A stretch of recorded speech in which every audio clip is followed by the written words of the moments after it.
I can't believe it is November the 20th, a Monday. It's the week of Thanksgiving. Who saw this coming? I mean, other than anyone with a calendar. But I'm just saying, it feels like it has just snuck up on us. George Brauchler with the George Show, 710 KNUS.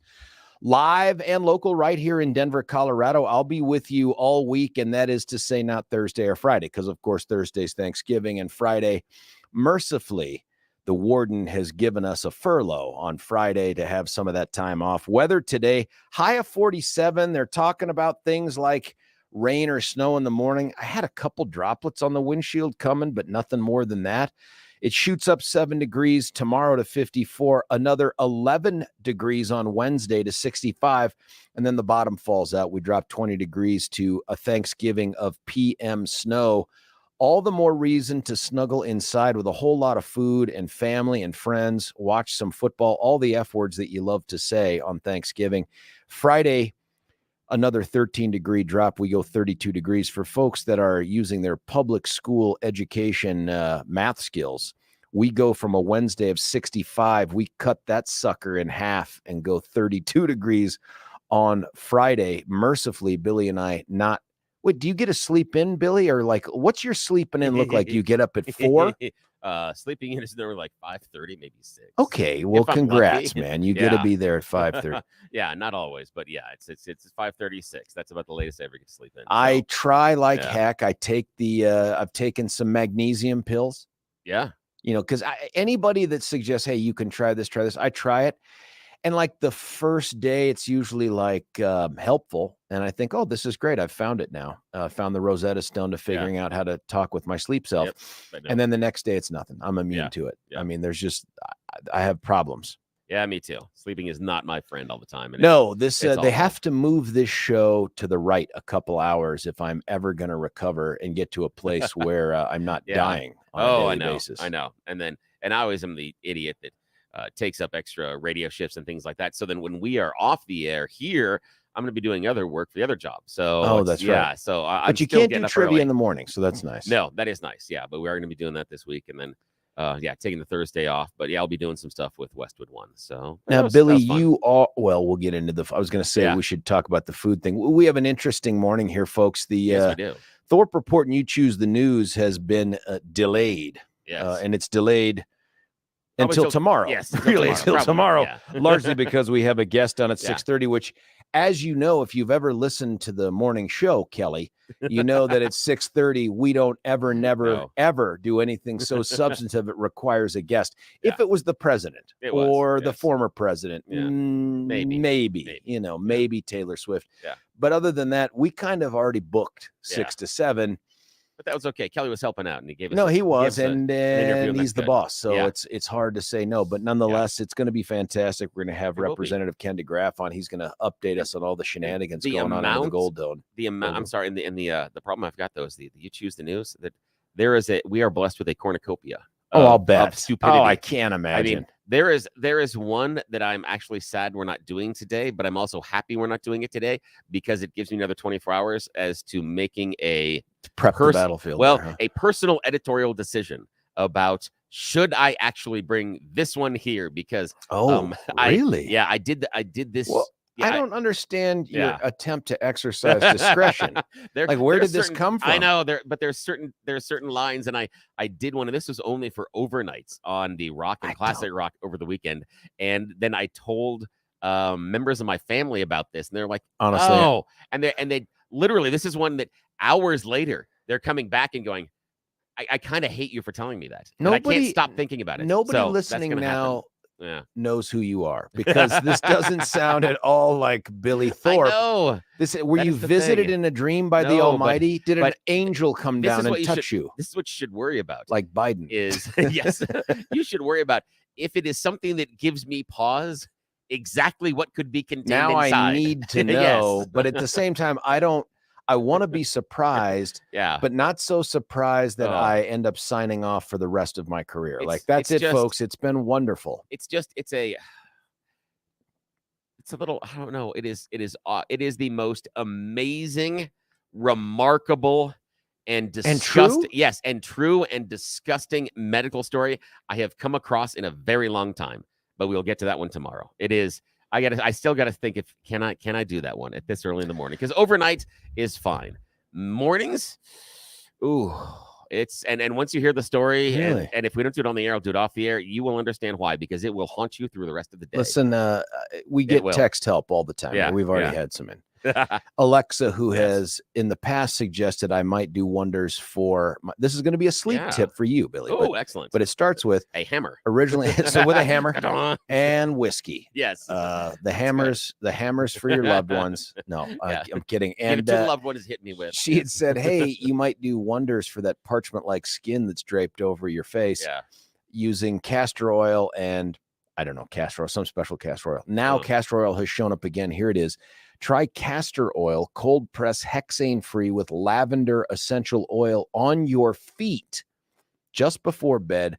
Put socks on, helps you sleep. I can't do the socks when I sleep. I can't, you know. I'm not sure I can either. Well, I can't because gorilla feet. It has to do with my body temperature is slightly warm. And I'm always warm. Very rarely do I get cold. If I get cold, I am sick. And it is a problem. It is, in fact, my wife talks to me and says, I am the most wonderfulest partner in the bed during the winter months. And then I am a plague because you're a brick, summer. Yes. A heated brick. Yes. And that is the problem. Yeah. I generate way too much heat. And that is a significant problem. Incredible. Yeah. And so she's just you're like the Human Torch. Yeah. In the sheets. There are times by the way, not a bad nickname to have. Yeah. Blame on. Sorry. I apologize. I couldn't help that. Billy, it burns. Yeah, yes. You can't. No, can't do that. Can't do that. No, can't do that one. Yeah. But it is rather stupid. And in fact, she'll many times when I get up and I leave the couch or something else, instead of the dog or anything, she will take my place because of that. She's like, oh, the warm. Dog's like, oh, look at this. Yeah, the dog knows too. Yeah, the dog absolutely knows. I could try it. I just I got to get on Amazon and find the special hexane free, double down cold press stuff. And just apparently applied to my face and my feet. Everything in between is a train wreck, but my face will be nice and smooth and soft. And honestly, I saw Alexa at that election night stuff. And great looking skin. Hey, there we go. I mean, for someone in her late 30s, really great looking skin. For my purposes, this weekend began with a trip down south to a place called the Air Force Academy. Where because that could have gotten awkward. Yeah, it could have. I was going to let it hang out there for a little bit. No pun intended. I ended up going to the Air Force Academy to watch the women's basketball game between Air Force and West Point. Now, listen, how I got there, I don't follow them. No. I didn't know they had teams. Yeah. But it's a friend. But it's a friend. Yeah. So, and she was like, hey, come on down, do this thing. And I'm like, you know what? What the hell? I hadn't seen her since, I think, before I deployed to Iraq. Wow. She has since been, I mean, her career is ridiculous, man. She has been with the special forces community just about everywhere. In fact, at one point I was saying, well, you know, this whole thing that you were talking about, some of it I won't talk about in detail. I'm like, what was going on? And she was like, well, it's tough because we were in Syria at the time and and she's talking about the fact that there are Americans on the battlefield. And I'm like, yeah, like Americans, right? And she's like, you know, like soldiers. She's like, no. She's like, there were, at some point, there must have been planefuls of dudes who were like, I'm going to go over there and fight as not part of any sort of regular military. And they partnered up with these other Syrian forces. And she's like, and then at some point, either they stop paying or these guys stop caring. And they're just kind of wandering around Syria trying to get home. And I'm like, oh my God. I mean, but some of the stuff that she had to deal with, and now she's a law professor out at West Point. No, they don't have a law school, but they do have a law department. Nice. And her career is just incredible. Her, two things. Her husband is the assistant coach on the West Point team. And she is the superintendent's representative at some of these games. So I guess they always send some faculty member to go with the team to remind them. And she's in full uniform when she's on the sidelines or on the court. Yeah. And I think it's to remind them, don't lose sight of the fact that you are still part of a military organization and, you know, blah, blah, blah. Yeah. There's still disciplinary rules. Still disciplinary rules. A lot of things going on. And she is 6'1". Husband's like 6'5". Yeah. And she's so funny, man. She just makes me belly laugh. But the teams, I'm watching this basketball thing. First off, not a lot of support. the people that are there are diehard fans or family members, but just not a lot of support for this inter-service rivalry. Yeah. But I go down, first half ends 35-35. Oh. And I'm like, oh man, this is like a legit game. And I'm watching these women play and stuff. And then something happened at the halftime where maybe the Air Force folks all got around each other and said, wait a minute, we're still the Air Force, right? Like we're still the Air Force Academy. We're way better. Yeah. And then they came out and beat them by more than 20. Oh, so, geez. oh yeah, the second half just got silly. So, but still great to see her. We got to hang out afterwards and ran into a bunch of some diehard Air Force Academy women's basketball fans who were holed up in the same hotel. And so we sat around drinking hotel beer and chit chatting, which was good. Not good for the health, but good. And then yesterday, to continue the sports thing, Billy, did you watch that football game? Yeah, I watched all the football games. Me too. I watched all the football games. Oh my God, no! I watched all of them. This is did you do the red zone thing, or are you saying you okay? And this is so you didn't watch every minute of every game. I watched everything that was important. You watched what matters. Yes, yeah, okay.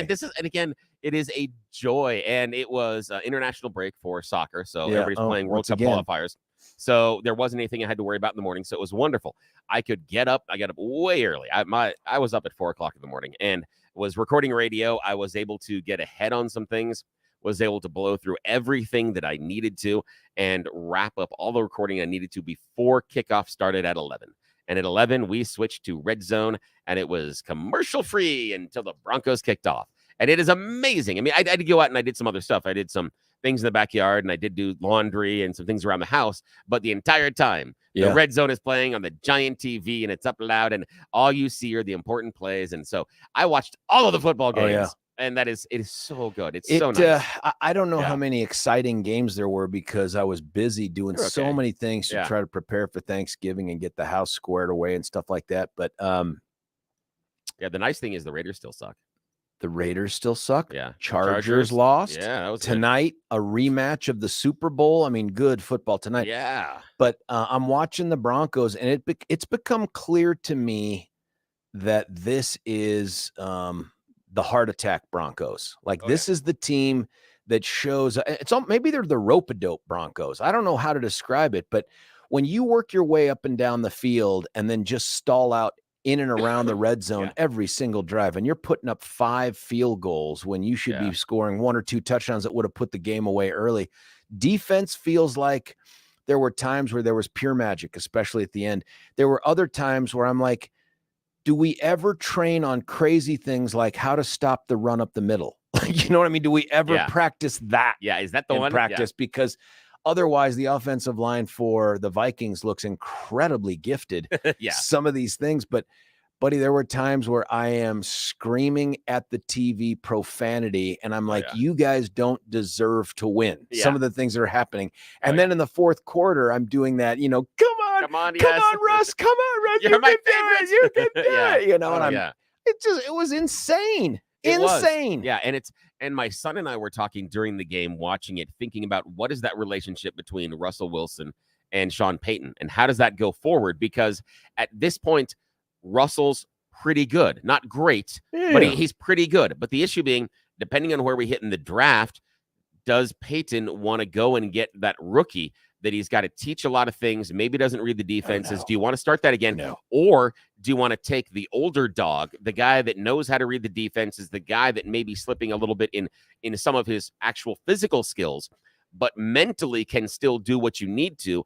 And do you then ride with him for a few more years until you figure out who your young kid is? And so we were talking about that given Russ's play. The other thing that I'd love to see, and we talk about this at the tail end, the final drive, when Minnesota has the ball, Justin Simmons comes up and twice in a row, not in a row, but twice on 2 different plays, left side of our defense, right side of their offense, he knocks the ball away from the receiver during the tackle. My gosh, same route, same pass. Exactly. And what I noticed on that was, to me, that's an indication, and I watched it, that was the indication that the team is starting to buy into Sean Payton. You think so? Yes, and here's the reason why. At least the defense. Yeah, exactly. But I'm just saying, as a team, they're starting to buy in. Not necessarily Vance Joseph, but I think Sean Payton. It's that extra effort. It's the making sure that you complete things as far as certain tackles and certain plays. And what I mean by that is with Hackett, under Nathaniel Hackett, Yeah. I firmly believe that in that situation, it would have been, oh, he's going to catch the ball.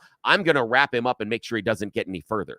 I'm going to stop him here. I'm going to let him catch the ball and make sure this doesn't go any further. Where instead, this was about, no, this is not even going to be a completed but catch. Just remember, the series or so before that, Yeah, they let these clowns march the field and convert a 3rd and 20. Oh, yeah. Like, yeah, that was dumb. That was, and that was a blown coverage too. But yeah, that was kind of dumb. The drive that for the Vikings, a lot of mistakes on the Vikings side, which yes, thank you. I appreciate that. Thank you for that. Yeah. But that last drive that resulted in the field goal, that dude that catches that, he could have turned up the field and gotten the first down. That would have been a difference maker. Stepping out of bounds early, that was just a little bit of a momentum killer because they struggled to have to come back then on 4th down and send him up the middle. And not that necessarily changed the outcome, but it was just little things that became cumulative.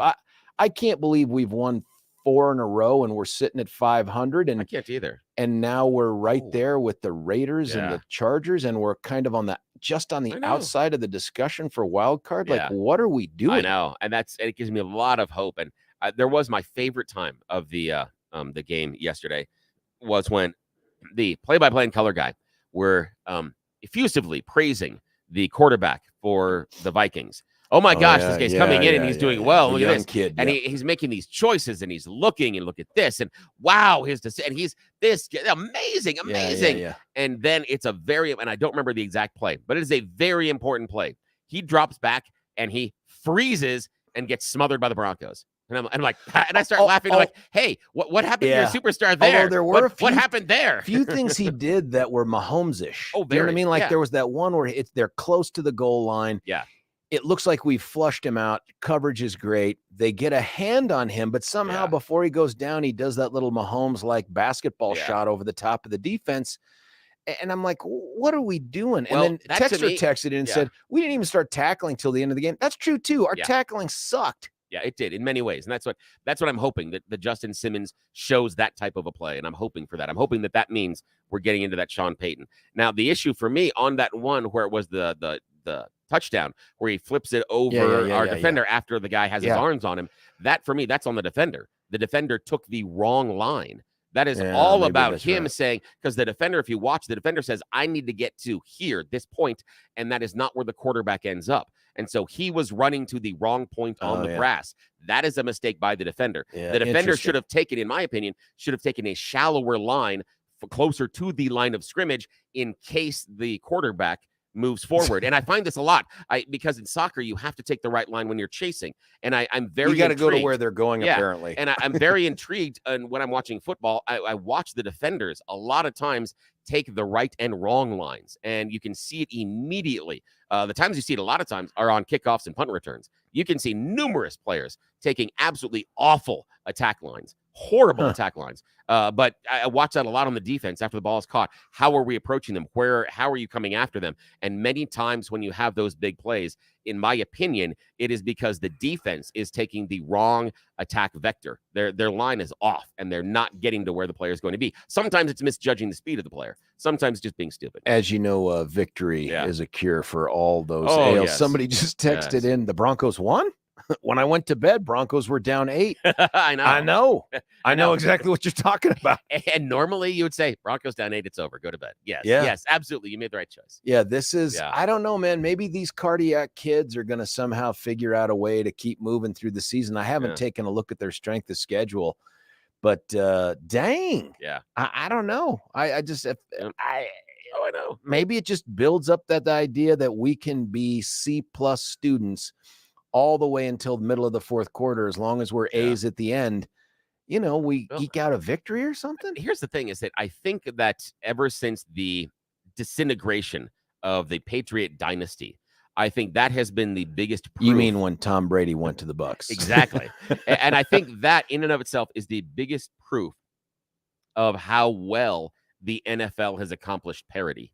And the NFL, I think, better than most sports, they have accomplished that parity inside of the league, where the difference between the people that are challenging for the Super Bowl and the teams that are worse in the league is very, very minor, with some exceptions. The Browns sometimes have been exceptions. The Jets have been an exception. And honestly, the Broncos, a couple of seasons, we've been an exception as well. Yeah, but the line between the best and the worst is very, very narrow in the NFL, more so, in my opinion, than almost any other professional sport. And that's a tribute to the NFL. Candidly, good job. I'm happy to see the Dolphins in the hunt here at the top. I'm happy to see the Detroit Lions. Oh, I love who that. have been irrelevant for decades. You know what I mean? Even with Barry Sanders, maybe the greatest running back of all time. Oh, yeah. Even with him, they're just not part of the conversation. These dudes are the number 2 seed in the NFC. Oh, they're wonderful. And the thing for me is I talked to my sons. Barry Sanders is my all-time favorite running back. And now I will never say that he, and I will argue, is he the GOAT, etc. On my list, yes. But I understand that maybe based on everything else, dude just hung it up when he okay. didn't need to be. The numbers could have been ridiculous, but I just what he did. And if on I was, that team. Yeah, if I was going to pick a running back, all of them throughout history, he's the number 1 guy I pick. He's the guy that I want all day because of what he does. And I understand he's not the strongest. He's not the fastest. He's not the this. He's not the that. But because of what I would want him to do, he's the guy I take. If you had just put him on any of the great offenses of his era, I don't know, the numbers all melt away because and the fact that he was just like, well, I'm all done here. Like, I'm sorry. He's like, there's not playing anymore. Is it Netflix or someone's got I think it's Netflix. Yeah, that's coming out with that. And I got to go watch that one because the other one we saw this weekend is there's a series on David Beckham from Manchester United. Really? And it's a 4-part episodic series. And so I'm gonna have to sit down and watch that one. The other one that's funny tonight, Monday Night Football. You talked about big game. Yeah, Philly and Kansas City. There is and I appreciate this, there is a Philadelphia radio station, pop station, that is not playing any Taylor Swift song for the weekend and this morning. And they're like, nope, we refuse to, which I think is beautiful. It is a great stunt. That is a wonderful radio stunt. And they're running ads and stuff like that. Nope, not playing any Taylor Swift music. Not until Tuesday. Nope, sorry. Nope, not until. And it's wonderful. It is so funny. Yeah, I did a bit over the weekend about the Kelsey brothers. And I referred to Travis as Taylor Swift's boyfriend, not as the Kansas City Chief tight end. But I've heard him, I go, Justin, Justin Kelsey, the defender for the Philadelphia Eagles, and then Travis's brother, there's just some part of me that says this whole thing is a giant stunt, and yet I hear that the parents are going to all hook up at this thing, and I'm like, man, wait a minute, you don't drag your parents into a stunt, so maybe there's some legitimacy to this whole thing. I mean, I know, I'm still curious. I'm on the edge. I'm waffling. So's Travis. That's what I'm making that up. I just if you're a Chiefs fan, that's a joke. Yes. I don't know what's going on there. It's a bizarre pairing to me. But it really is. Listen, she is a billionaire. Yes. So almost any decision that she makes, I'm going to be like, well, it's probably going to work out. Exactly. So it's probably going to happen, And I know. And how strange is it to think that in this relationship, it's much like, to a certain extent, the one we have here, Russell Wilson and Ciara, but on a different level. Travis Kelce on a different level entirely. It is. But Travis Kelce is sports famous. Ciara and Taylor Swift are famous. Yeah. That's a different level of celebrity and fame. And so it's interesting to see Travis Kelce, one of the most popular and most well-known NFL players, having to really, in this relationship, he is second fiddle. He is the second choice. But it's so weird because if you're sports guys, you think about the sports guy. Someone else I was talking to, oh man, it could have been Friday or Saturday. Yeah. Was like, well, what happened to such and such a player? I'm like, I don't know who that is. Yeah. And they're like, oh, well, his wife is a huge influencer. And I'm like, yeah. What? I mean, it highlighted for me the thing. I'm like, wait, his wife? I don't even know who the dude is. Why would I give a crap who his wife is? Like, none of this makes any sense to me. But I don't know. Her next album likely to be called 87. It could or be something like that. And that's if everything goes wrong, you get an album out of it. You know? Yeah, exactly. And that's a good thing. And so, we got a phone call. Got to go. Also, when I saw the Five Nights at Freddy's movie. We should talk about that. Listen, we're out of time for the banner because we got to bring on Representative DeGraaf here when we come back from a break. Listen, if you're waiting around for the Thorpe Report and you choose the news, I encourage you to do that. It'll be in about 23 and a half hours. Stick around. George Brauchler, 710 KNUS.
Brauchler back with you here, 710 Canadian West. Normally the time of the show when we do the Thorpe Report and you choose the news, but we don't have to have Billy read the goings-on of the weekend today because we've got someone who lived them. His name is Ken DeGraaf. He's a representative, and he is joining us at this early hour, I think because, sir, didn't they just adjourn about 10 minutes ago? I think so. I got home probably around 1 or 1:30 Oh, my last good night. Lord. Oh, well, do us a favor, Representative DeGraaf. First off, tell us about the area that you represent and tell us about your background, too. I ask everyone I interview this. Tell me if you're a Colorado kid, where'd you go to high school, that kind of thing. Well, I went to high school in Michigan, Air Force Academy from 86 to 90. The district that I from, of course, I represent all of Colorado, but I'm from House District 22, which is right outside the Air Force Academy. And that was my last tour, Air Force Academy, where I was teaching calculus and powered flight. Let's see, between Academy and Powers, roughly from Constitution up to about research, and then there's some kind of bend off where it gets up to, but that's kind of the roughly a good idea of a rectangle of House District 22. And then my background, again, 86 to 90, Air Force Academy. My wife is, she's originally from Georgia. Her family lived here. And then we went into the Air Force, active duty for 10 years, got out, went to be a commercial airline pilot, and then got back into the Guard and then the Reserve, and mostly flew. Did a stint for about 5 years as an environmental manager, worked at NATO headquarters and Africa headquarters. And then, but the best part was flying about 10 different aircraft, having that ability, and then moving around a bunch and, getting to live overseas, etc. You're retired out of uniform now, sir? I am, yes. Now, tell us about the nothingness that that took place Friday to Sunday. First off, what were your expectations, and then what happened? I think I had mixed expectations, actually, because we figured that,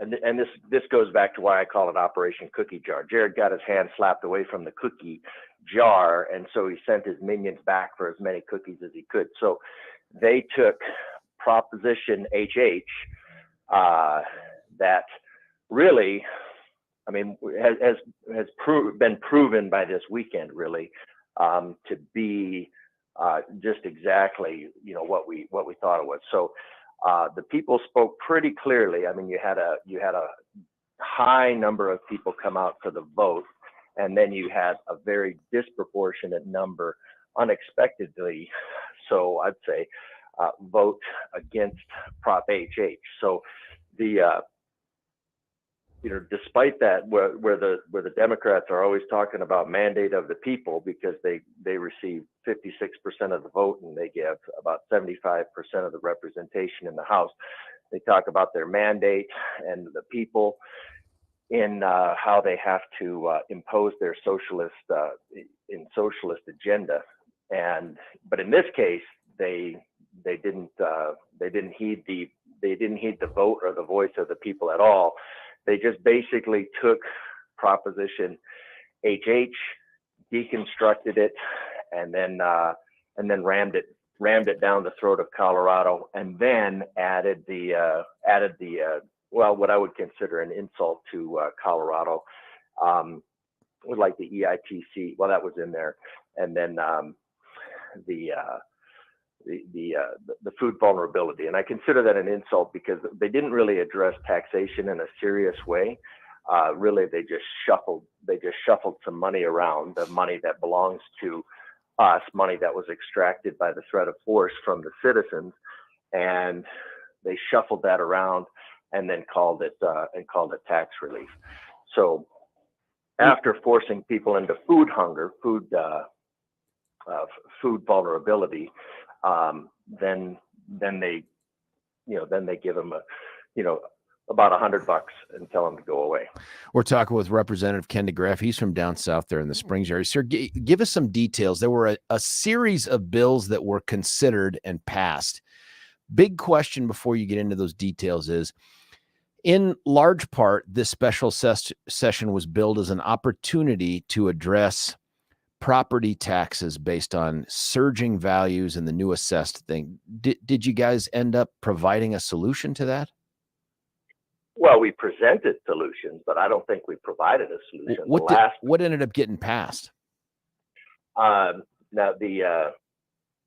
I forgot to take the bills home with me last night, but the last night's bill, which I can't remember the number of it. There, the Republican, anything with a Republican on it was voted down in committee, generally along party lines. That happened in the House. I think any bill with a Republican on it, including a bill just to increase the senior exemption and almost get it caught up with inflation.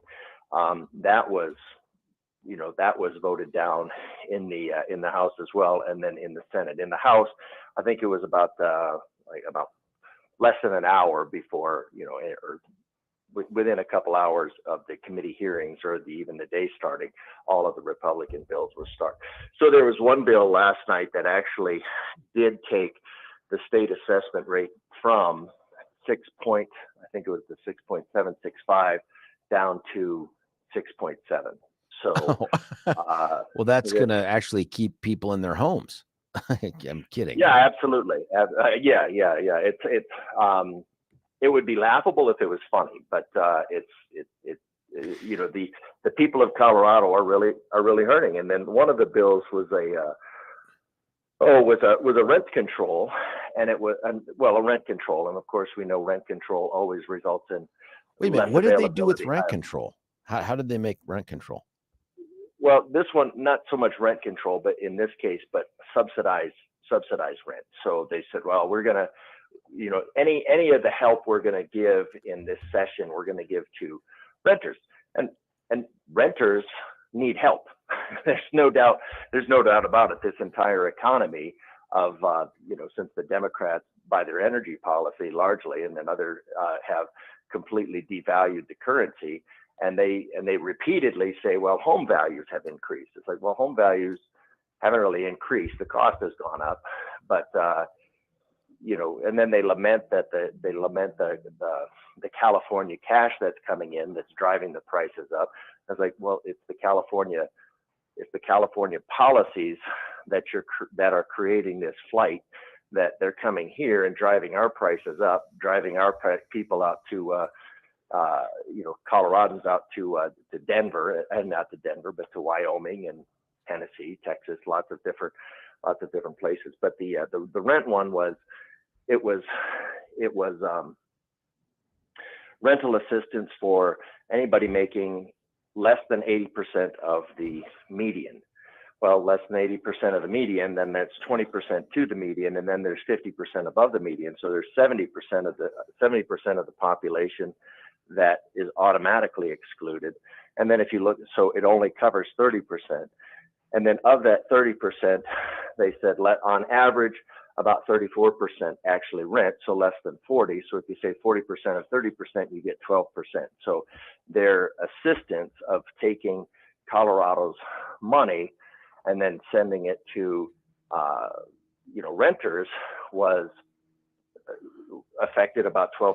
Well, what we heard from everybody is 100% of Colorado needs assistance, but they only want to help the renters. And this just goes back to their agenda of driving people out of property ownership and driving those properties into the hands of nonprofit organizations, effectively. Representative DeGraaf, how did they fund this? How did they fund this redistribution of wealth to renters?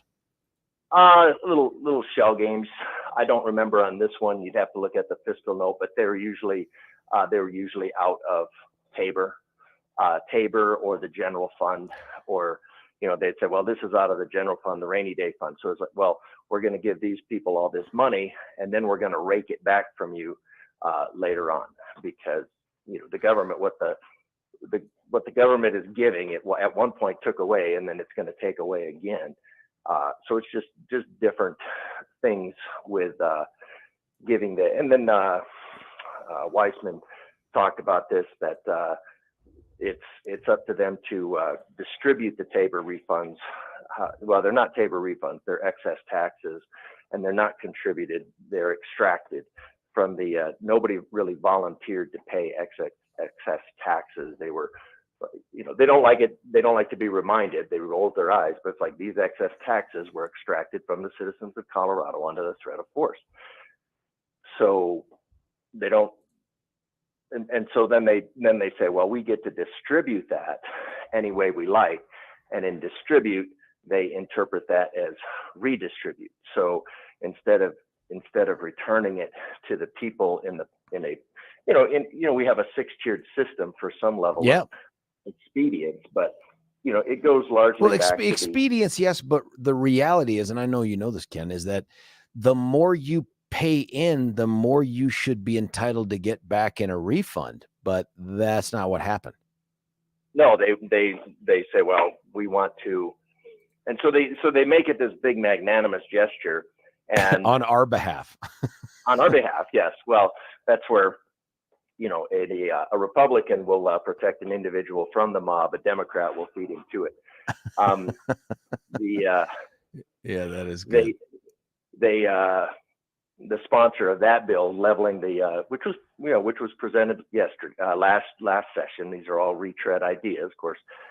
Just like Thomas Sowell said, these are basically bad ideas repackaged for, and what I call the bougie-lutionary. These, this group of the bougie middle class, and they've got their fist raised in the salute of mindless obedience, and they consider themselves revolutionary for kicking around retread ideas that have just been proven to be a failure.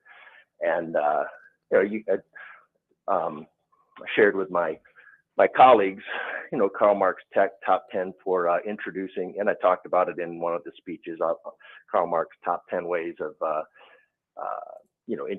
ensuring human misery, and the success rate of 100%. Of course, I got gavelled for that, but I thought praising them for a success rate of 100%, giving them 100% metric was something. But it's just retread of moving the people's money around, giving it back to them, calling it relief. Oh, the TABOR, the sponsor Mabry, he was, there's what I call virtue preening. Just look at my virtue, look at my virtue. Yeah. It was about 200. I think the number we cited was $213.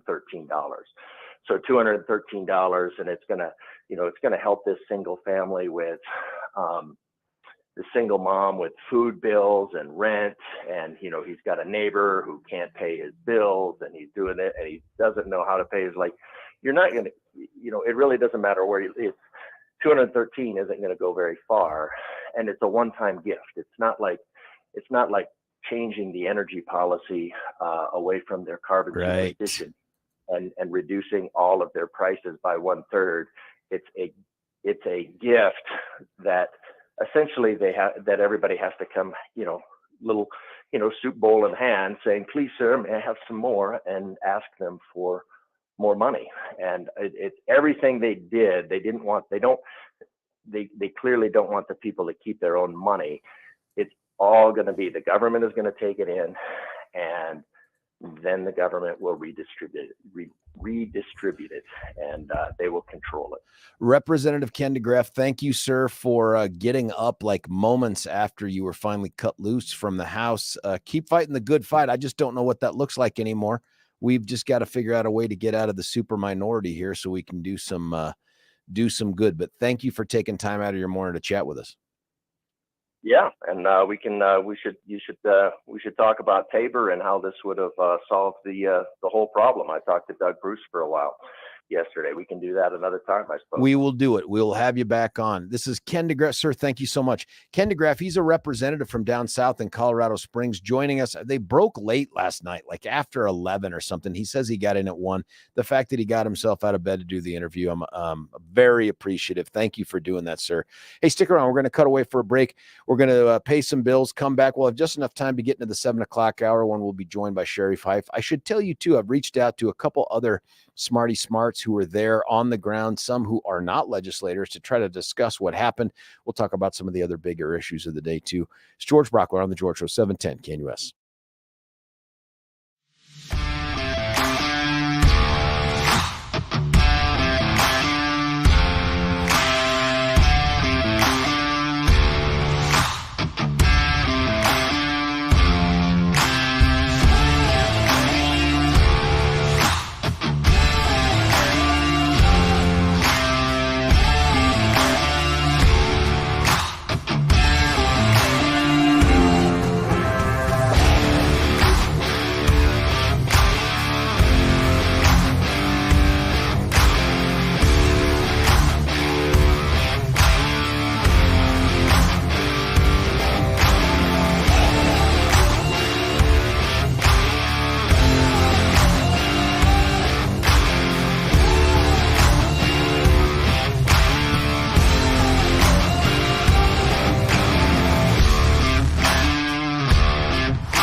George Brauchler back with you here, 710 KNUS. My thanks to Representative Ken DeGraaf. They broke late last night after figuring out a way to raid the TABOR cookie jar and do a whole bunch of other things. We're going to have conversations coming up here in the near future, and by that I mean today, likely, on what else took place. We'll get some details. I think we're going to have Michael Fields on at 9 o'clock. This is going to sound crazy, folks. This is a guy who's become so influential, so powerful, that the legislature drafted statutory language targeted at excluding him from service on something. It's incredible. I've never seen anything like it before, but it's a testament to how effective Michael Fields has become in what he does. Suzanne Taheri also. This will be a great conversation. I also want to try to get on either a Lisa Frizell, a Rose Puglisi, a Barb Kirkmeyer to talk about the details of what took place. But on the House side, I don't know if you guys followed this, but there were some more Tim Hernandez, Hamas Des shenanigans that took place where there was a disruption of the House rules and the House itself in violation of the House rules. As you can imagine, no consequences for the favorite terrorist-loving darling of the left. But I'd love to get a description of that. Hey, stick around. When we come back, we're going to be joined by Sherrie Peiff. You know, she's always good for all the stuff the mainstream media won't report. George Brauchler, 710. KNUS.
George Brauchler back with you here, 710 KNUS. It's hour 2 of 4.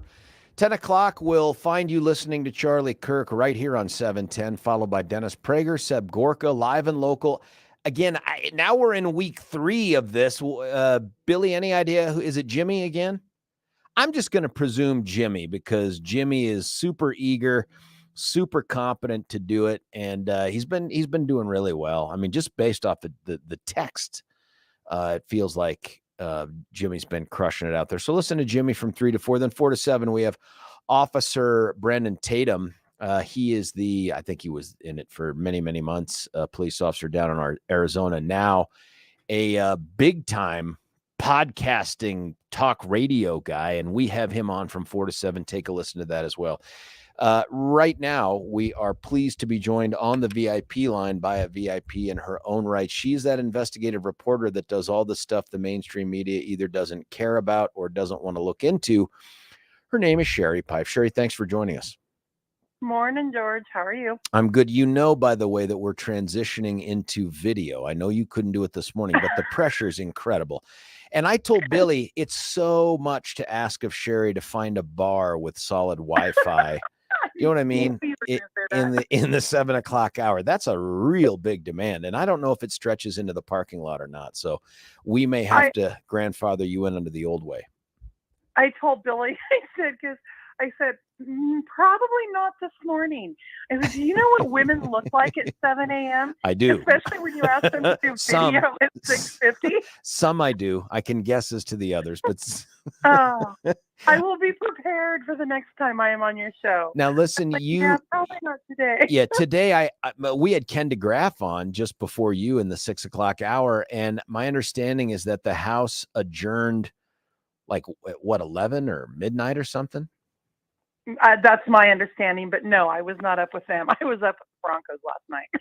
Oh, well, that was another thing that Billy and I talked about. What a great outcome, but holy heart attacks. Like, geez, man. But for friends of mine and I were talking about this last night. For how many years have we had those heart attack cities at the very end of the game and ended up on the wrong side of the ball? All the time. At least this year, it's making watching it worth the end of the thing because we're ending up on the right side of the ball. You got to give Vance Joseph and that defense some major props. I mean, ever since the Miami game, they have really brought it to the house. They have. I'll say this too. I had called for Vance Joseph to be let go after that 70-point drubbing because you just can't get pantsed like that in the NFL, losing by a big number, but 70 points is like surrender. It's like, did you hold players off the field while the game was going on? But the guys rebounded pretty nicely. They could still use a little help on the tackling thing. I'm still fascinated by this idea that in the NFL in the modern era, nobody wants to wrap up. They just want to knock guys down like they're bowling pins. That's not why we had you on, by the way, Sherrie. We wanted to have you on to talk about about what was going on under the Gold Dome. Did you follow any of it since the special session got underway? Oh, of course. I mean, how could you not? Because we knew exactly what was going to happen going into that special session, and Democrats are proving everybody right as to what's going to come out of that special session. HH light. I mean, I don't know what else to call it. This is exactly what their modus operandi. This is exactly what they do.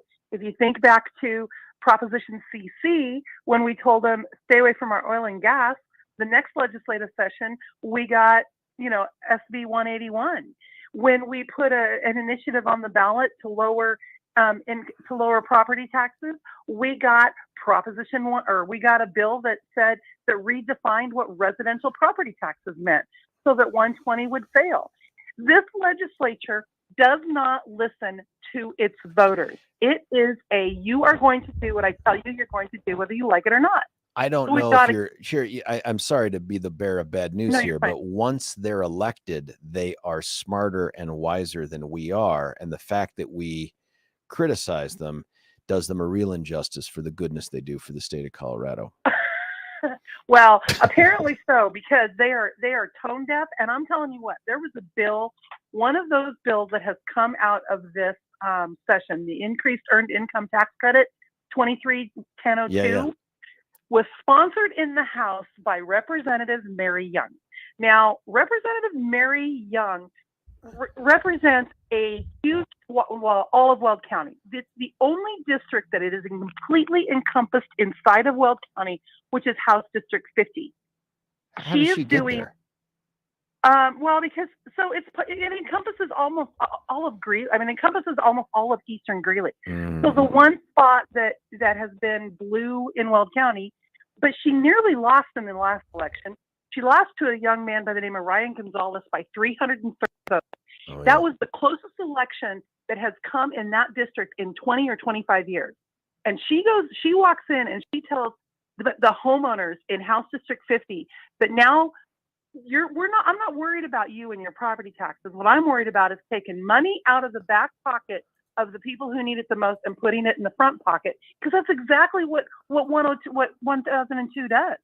It takes away their TABOR refunds so that they can get a bigger earned income tax refund. Tell me how the earned income tax credit works here. And are there people that pay de minimis or no taxes at all that are going to get some sort of a tax credit for this? No, the earned income tax credit in Colorado is basically if you qualify for the earned income tax credit on your federal tax return, which is something that goes to low income earners who have children for the most part. You can also get it if you don't have children, but you don't get as much. But if you have children, you can get huge chunks from the federal government. We're talking several $1,000s for every child that you have. So in Colorado, well, because we want them to have more. Exactly. In Colorado, the way it works is if you qualified on your federal return for that IEC, then in Colorado you get 25% of whatever you got from the federal government. You get 25% of that back from Colorado. Well, now you're going to get 50%. Oh, so if you qualified for Just so that I'm clear, we've taken the TABOR refunds the Constitution says we should get. And because the legislature has the ability to monkey around with that, they've now redirected those funds that you and I and Billy should get back and sent them to some other people who didn't pay the same taxes we did into the system. Bingo. Exactly. Good and Lord. we're talking big money. We're talking $184 million is what they predict this to be, somewhere in that area, $185 million that they predict this to be. And so they're going to take your TABOR refund and they're going to give it to somebody else because they qualified for the EIC on the federal return. And like I said, we're talking big money. Some people qualify for $4,000, $5,000, $6,000, $7,000 in EIC. So if you qualified for $5,000 on your federal tax return, the state of Colorado is now going to give you $2,500. And it's unbelievable. It's a tax credit. It's a refundable tax credit. It's not a just straight tax credit. So at the end of the day, if you owe the state of Colorado nothing in taxes, they're going to give you $2,500. Well, what? Or however much that is. But that's money that should be coming to people who paid the taxes off of their dang property and sale, all the income, all the other stuff that we should be doing. We don't get we don't get that. No, everything that we just said no to at the beginning of November is now being taken away again in the legislature. And this bill 1002, prime sponsor in the House, is Mary Young, House District 50, who is now going to look all of her constituents in the face and say, I know you told me you didn't want me to take away your TABOR but I'm refund, smarter than you. But guess what? And I care. I'm smarter than you, and you are now not going to get your property tax relief that we promised you. Instead, we're going to take away, not only your property taxes are going to go up, but we're now going to take away your TABOR refund so that we can give it to somebody who didn't pay taxes. What the hell is going on here? The problem with this too is, as you know, is that by next November, and it's a calculation that has borne out true for them over and over again, by next November, people will be so distracted with their hatred for Donald Trump, who will likely be the nominee, that these morons are going to, these disingenuous, thefty morons are going to continue to be returned to the Gold Dome. Yeah. That's exactly what it is. Because people don't understand how this works. They will continue to vote no on, or continue to vote no on things like Prop 8H because they don't want those things to go into place. But then they will turn around and in 2024 vote Mary Young back into office because they don't understand that it's Mary Young that's not standing up for them when they say no on things like Prop HH. I don't understand. Tell me about what else they used TABOR for. Was it just for this fake earned income tax credit? Because it's not really earned. Well, so far, yes, kind of. So there's also the bill that's going through the House, that's going through right now, that's the actual property tax relief bill. It has a TABOR refund mechanism in it, but the TABOR refund mechanism that's in SB 001 is a mechanism that was actually put into place in Senate Bill 238 in 2022 by a different legislature. So the TABOR refund mechanism that is part of the property tax relief bill has already been voted into play by a different legislature, which I want to highlight. I did a story on that bill last week, and I want to highlight that bill, Senate Bill 238, was prime sponsored or in the House by then Representative Patrick Neville out of Douglas County. And it was co-sponsored by Dave Williams, the Colorado State GOP chair, and Kevin Van Winkle, now senator, was a representative at the time. Both of those men not only voted yes to raid the TABOR refund a year ago, but they also co-sponsored that bill. Wait a out of the minute. Okay, I'm lost and I'm not very bright, so just talk me through it. They sponsored a bill that did what to our TABOR refunds? Took away the first $280 million of your TABOR refund to backfill governments for the money that they're going to lose by the property tax relief. Well, why would they do that? Those are all ostensibly conservatives. I have no idea. Have you asked any of them, like, what were you thinking? Well, every Republican in the House and Senate, I don't know every Republican, there was a handful, there was like four or five. I think Rod Bockenfeld, Rod Pelton, and Stephanie Luck, I think, were the only three Republicans in both the House and the Senate that year to not vote that in. So to be fair, there were only three Republicans that did not vote that in. The reason I point out Dave Williams and Kevin Van Winkle is because Dave Williams just sent out a press release to everybody in Colorado reminding them that Republicans had better not do that this session. What? Well, they didn't do that this session. They did it under his watch. Listen, I'm going to have to get the details from you on this too. We're supposed to have Dave on tomorrow, and he's been very good about making time in his schedule to come chat, but lots of questions. That's another one. Sort of what was the thought process there? Why was it good last year, not good this year? Those are all interesting things.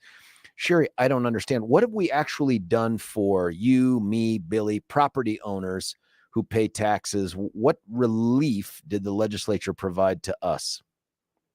None. Again, what? None. This bill 001 will reduce property tax rates by a very minute amount. It takes them from like 0.6765 down to 0.67 or something to that effect. It reduces them very minimal. It takes the amount that you can, the actual value that you can, that comes off the top from like 15,000 to 50,000 or something to that effect. But it does it by backfilling the local governments at certain levels of local government, not all local governments, but certain local governments that are stand to lose money with these decreases. It backfills what they would lose with your TABOR amendment. So what? Again, and that's the bill that was passed last year, not this year. That's the one thing that I want everybody to understand is the legislators that are currently in office right now, fighting for this property tax relief. That's not that legislature. Now, some of them were there, of course, but that's not the legislature that put this into play. That was the legislature from 2022. But that being said, it still takes you're going to get a 0.015% reduction in your property tax rate, George. 0.015%. Thank God. Yeah. Woo! But hey, guess how they're gonna reimburse the government for the money it loses from that 0.105%. They're gonna take it away from your TABOR refund. So they have saved me nothing. They've taken money from my TABOR refund that I would be owed and given it to someone else. Yep. Again. What the? Yep. They've saved you nothing. Your TABOR refund is sitting on, I think this was the Senate Bill 238, I think was 240 million, and House Bill 1002 is 185 million. So now we're looking at $425 million. So 425. This whole thing has been a sham. It's been a sham. It's horrible. It's horrible. How is this not getting more traction with the mainstream media? Oh, well, because the Denver Post did an entire article trying to defend. This cracks me up. They did an article trying to defend the legislators about what I just said, that Senate Bill 1001 does not have TABOR refunds in it. Well, yes, it does have TABOR refunds in it, but it has TABOR refunds in it that were put into place last year. And let's talk again about House Bill 1002, which is $185 million worth of TABOR refunds. So the Denver Post is defending the idea that there are no TABOR refunds being used in this, except for I'm looking at the fiscal note right now for 1002, and it says TABOR refund, earned income tax credit, $182.5 million. And I'm looking at the fiscal note for Senate Bill 238, and it says TABOR refund, and it's $240 million. I just don't understand why we are tolerating this. If I had Stefan's, S button, I'd have pressed it. But why are we tolerating this garbage from these disingenuous lefties? I don't understand what's wrong with Colorado voters. Are maybe the alternative, Sherrie, that we're offering them is just so bad that they're like, no, we'll take this. Please take from us. Part of the problem, and now I'm gonna go all political here. No. Part of the problem in my mind is Colorado has a system in place that you automatically get registered to vote. You automatically get registered to vote when you pick up a driver's license. And so everybody and their dog now gets, and I'm not saying that people should not be allowed to vote. Everybody who wants to vote and is legal to vote should be able to vote. But the problem is we now send out ballots in the mail to everybody on the planet in Colorado, who half of them don't even realize what they're voting on because they're not involved in the process. They don't look up the process. They vote based on who spent the most money in the election on mailers. I think what we're also doing though is we're encouraging those who are least interested, least informed, but the ones who are most dependent upon the government and other folks giving them things to vote. And so we're empowering the taking part of society more than we're empowering the people that are providing all the tax base. That's exactly right. That's exactly right. And when you have big dark money fly into these elections from out of the state of Colorado for these legislators, and I'm going to use Mary Young again as an example because that's a race that I'm familiar with. In her last race, outside money, not her campaign, outside money came into that race at nearly $1 million for a House district in Greeley to win by 330 votes. And those flyers that went out there were nothing but lies. And there's the other part of the problem is because if you take those lies to court, which people have, the courts rule that there is nothing they can do about it, that it's a fair election thing and everything is fine. No, what we figured out, by the way, is that this particular version of the state Supreme Court is unwilling, or maybe they find themselves unable, according to whatever precedent they believe exists, to ever hold the legislature or legislative candidates accountable for anything ever. They can say and do whatever they want. There can be a double standard. Candidates can say and do whatever they want. I mean, there's absolutely zero accountability. And once that message got sent and it's been received loud and clear, now it's Katie bar the door in terms of the behavior. I mean, there's no reason why they wouldn't just continue to try this again. Let's just throw stuff up on the ballot. We'll get people to spend money to defeat it, and then we'll just do it our way anyway. Why not just keep doing that? That's exactly the point, and that's exactly the problem, and that's exactly why Colorado has become blue, because of our election system and the rules that we have put in place and the judges that we have appointed and the people that are currently, when you have, this is the one thing, there's very little that really just gets under my skin to a point of where I just want to crawl out of it. And one of those things is the absolute gall of our governor and the Democrats in the leadership at the Gold Dome when they look at their voters election after election after election and tell them that they don't know what they were voting on. We know better, and we're going to do exactly what you just told us not to do. And then we continue to put these people back in office. Can I ask you too about something else that took place while the legislature was in session? Everybody's favorite Hamas celebrant, Timmy Hamasdez, decided to come out of his social media shell a little bit. I've been blocked, so I don't know what he's doing now. I don't know if you know this, Sherrie. He's a gangster. That's how he's described himself to others when he tries to intimidate them. You don't want to mess with me, he says. I'm a gangster. And like every gangster, he runs away from any conflict or tension, like on social media. So he's blocked me and a bunch of others. And I saw him through some other posts, and it turns out he has not moved 1 millimeter away from his, I don't know how to describe it, his chaotic love of himself at the expense of all the other norms that you would apply to the setting that is the state legislature. Were you there, or did you see, or did you follow any of what took place with the Palestinian stuff? I did not. I was not there, and I did not see what took place. It's my understanding, probably similar to yours, was just the disruption that took place inside the floor of the House by the supporters of Hamas. But I did not get to see it or know really enough about it to comment on it. So some pro-Palestinian, anti-Israeli folks showed up to take over that peanut gallery top portion of the legislature, is my understanding.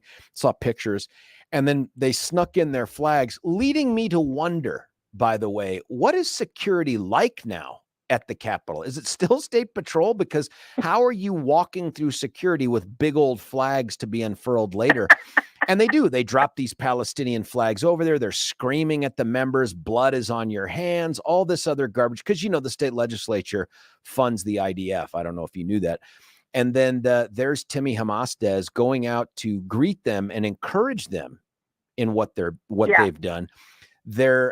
He's also expressed his disappointment that outside, as protesters were there, that the State Patrol took proactive measures to keep them from storming the Capitol, which, as you know, never happens. And then he changes out one of the flags. Every, I guess, House member has a little flag thing on their desk. One is the Colorado flag, one is the American flag. For the American flag, he substituted the Palestinian flag. It's just like, what an absolute dumpster fire of a human being. I don't know how this guy ends up being in the legislature, but he's there now, and apparently without rebuke from his own team. Well, yeah. I mean, that goes without saying, because that goes back to that double standard that you just talked about with it's okay for thee, but not for, or it's okay for me, but not for thee. And that's the way it's been within that legislature for how many sessions now. But, as far as the State Patrol goes, if the security down there is like it always is, yes, there's State Patrolmen on site. But when you walk into the Capitol, it's Capitol employees. And when you go into the floor of either the House or the Senate, it's the guys that it's again, Capitol employees who are telling you, turn your shirt the other way around, or don't wear that, or don't have that flag. It's not State Patrolmen.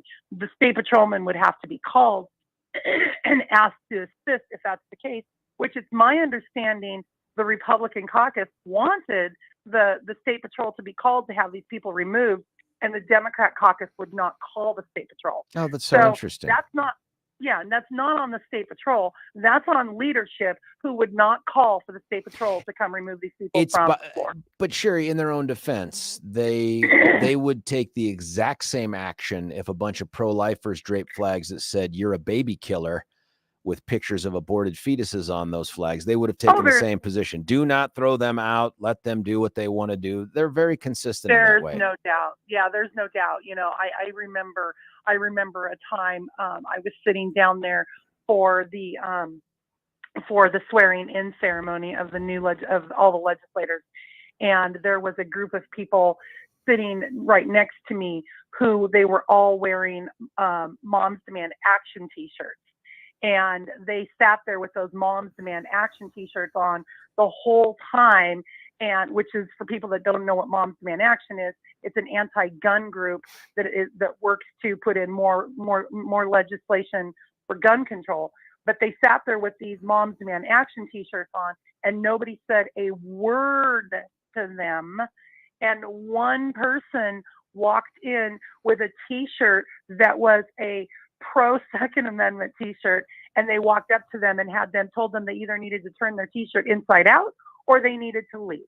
So this has been going on for years. I mean, we're talking laughable. It's just laughable. This is 3 or 4 years ago. Yeah, this has been going on since Democrats have taken control of the House and the Senate. It is a double standard across the board. No matter what it is, it's always a double standard. Of course, is widely reported through the mainstream media. No, because they're too busy sitting down at the table, writing the stories that the Democrat caucus wants them to write. I feel like this is further proof that Colorado voters are high or something. Like they've lost the plot in this whole thing. Like we are turning Colorado not just blue, and blue blows, but into something that I don't think anybody can recognize. This place is going to hell. And I mean, and it feels like we're all just passengers on a train where we can control who the conductor is. And we hear the conductor come on and say, "Hey folks, I'm taking us off a cliff." And everyone just goes, "That sounds great." Right. And did you see the report last week? I think it was Channel 7. But there was a report last week that was done about the number of people leaving the state of Colorado versus the number of people staying in the state of Colorado. Oh, we had the state demographer on last week. Oh yeah, we talked about it. Okay. You know, and do they not see that? Do they not get that? What has never amazed me more is all the people that moved here from California because they couldn't afford to live in California anymore. And they will tell you that we're moving to Colorado because we can't afford to live in California. But hey, now that we're in Colorado, let's do the same policies that we had in California. Well, why do you think you couldn't afford to live in California? I think we need a Colorado Lorax, but not for Speaks for the Trees, but speaks for normal human beings. I mean, these people are coming in, chopping down all of our truffula trees. And by that, I mean, just everything that's made Colorado great. It doesn't shock me that this is happening. What shocks me is how quickly it's happening.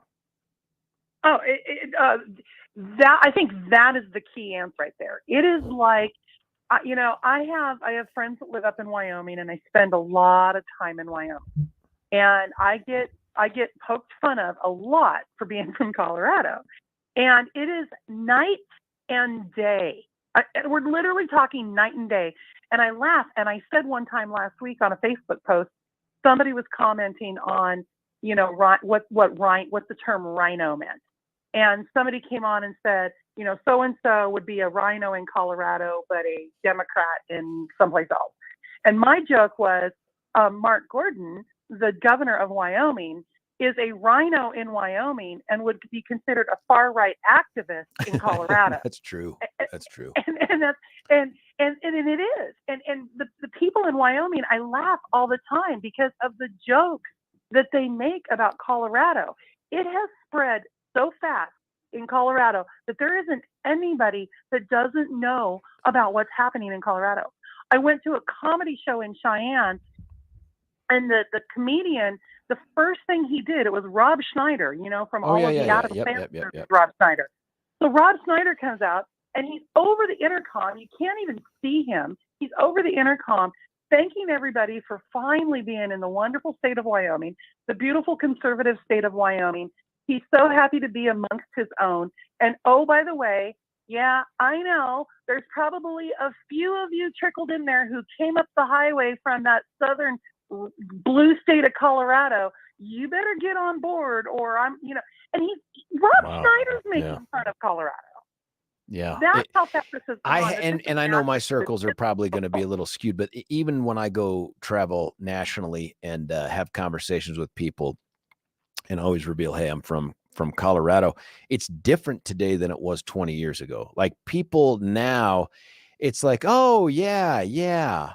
I don't know how to describe it. It's just not the same amount of, oh my God, Colorado's so wonderful. It'll be like, hey, Colorado's beautiful. And I'm like, yeah, but nothing else. Not like, oh man, Denver's such a great city, or what. I don't get that anymore. What I'm getting is a lot of, oh yeah, Colorado. Like, oh. Yeah, and that's exactly. And it's because it's happened so fast. Because it has happened so fast, it has become so well known. It's and I don't know how you ever get it back. I'll be honest with you. What are we down in the House? We're down like 40, like 40 to 25 or something like that. Yeah. I don't know how you ever get it back at this point. I don't know, Sherrie. It's not going to happen in this cycle. I don't think we're going to have a statewide elected Republican probably for a decade or so. In our lifetime. And again, in no way is that a reflection of the quality of the candidates that the Dems put up there. Nope. I mean, they are living in largesse. Like, they could throw up, people like Hickenlooper and Weiser and get elected. I mean, that tells you the state of affairs in the state of Colorado. When you throw up people, one of whom has said, I wouldn't make a good U.S. senator, he's now ours, and a guy who had never seen the interior of a courtroom that wasn't attached to the law and order and that guy's our AG. So it just tells you where we're at as a state. Sherrie, I'd keep talking to you all day, but it turns out we've blown way past our time hack here. Yeah, as usual. Sorry. Sherrie Peif, I want to tell folks they can go find you at Complete Colorado, page 2. Complete Colorado, page 2, or any number of bars in the Greeley area. And I think you'll be appearing nightly sometime between 10 and 2:30 a.m. before the show moves out to the parking lot. Zoom at 7, 8. No, I will be ready for the Zoom next time. We're going to do it. And you can throw on any filter you want. You can make yourself a talking cat. We don't care. We don't care if that. Sherrie Peif, thanks for joining us, sister. Yeah, thank you. Hey, Sherrie Peif covers all the stuff. You can tell right there, some of the things she talked about, I'd never heard of before because, the lefty mainstream media, they just don't cover it, but we do here. Listen, between that and the phone call with Representative DeGraaf, I'm a bit depressed, man. What's left for Colorado? How do we fix this? What is your interpretation of what just took place under the Gold Dome? And this Tim Hernandez stuff, what an embarrassment. Can you imagine if we had in our legislative body, the Republicans, somebody that put up the flag of, the Nazis, or showed up at some sort of a white supremacist rally? The amount of hand-wringing and gnashing of teeth, it would be never ending. But nonetheless, we're not in that state right now. 303-696-1971. Come on back. We'll get with you. It's you, me, the radio. George Brauchler, 710 KNUS.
right here, 710 West Virginia. One of the great albums of all time, Rumors.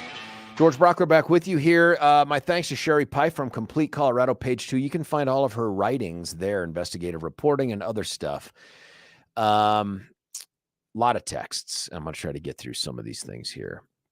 Some of them just letting me know. And thank you that our buddy Jeff Hunt, who a huge shout out to Jeff for taking over the reins last Friday at about 8:30 so I could go play professor out there at law school for a final that we had to do. That is done. We won't start that up again until next semester. And Jeff, I gotta interrupt since you said that there. I wasn't planning on this one, but this is something that is here. It is. Yeah, that's sort of on my heart at this point. No, we're just talking about it off. We the were. air. Yeah.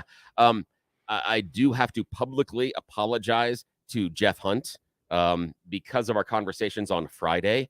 I went back and I listened to it based on some text messages, and I overstepped my boundaries. I was too confrontational. What? I was too emotional. I know, surprise. That's never something that I do on or off the air. No, never. And I do have to. It was I was not fair to him on the air in retrospect.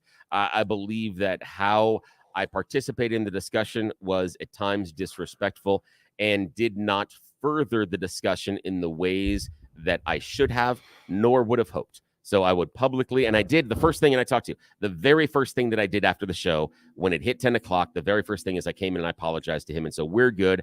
We're still friends. His friendship is very important to me, but I think that it is very important, since you mentioned him and thanked him, I thought it was important that I should jump in and publicly say, I apologize for not all of my behavior, but some of my behavior was absolutely over the bounds, too confrontational. And I need to, when he's in that chair next time, I need to show him a little more deference and respect than I did in those conversations, regardless of my position or whether or not I'd agree. I disagree with him. It was bad on my part, and I apologize for my presentation, and I feel bad about it, and I apologize, Jeff, publicly. Well, obviously this will obviously be edited out of the podcast, so he can't enjoy it.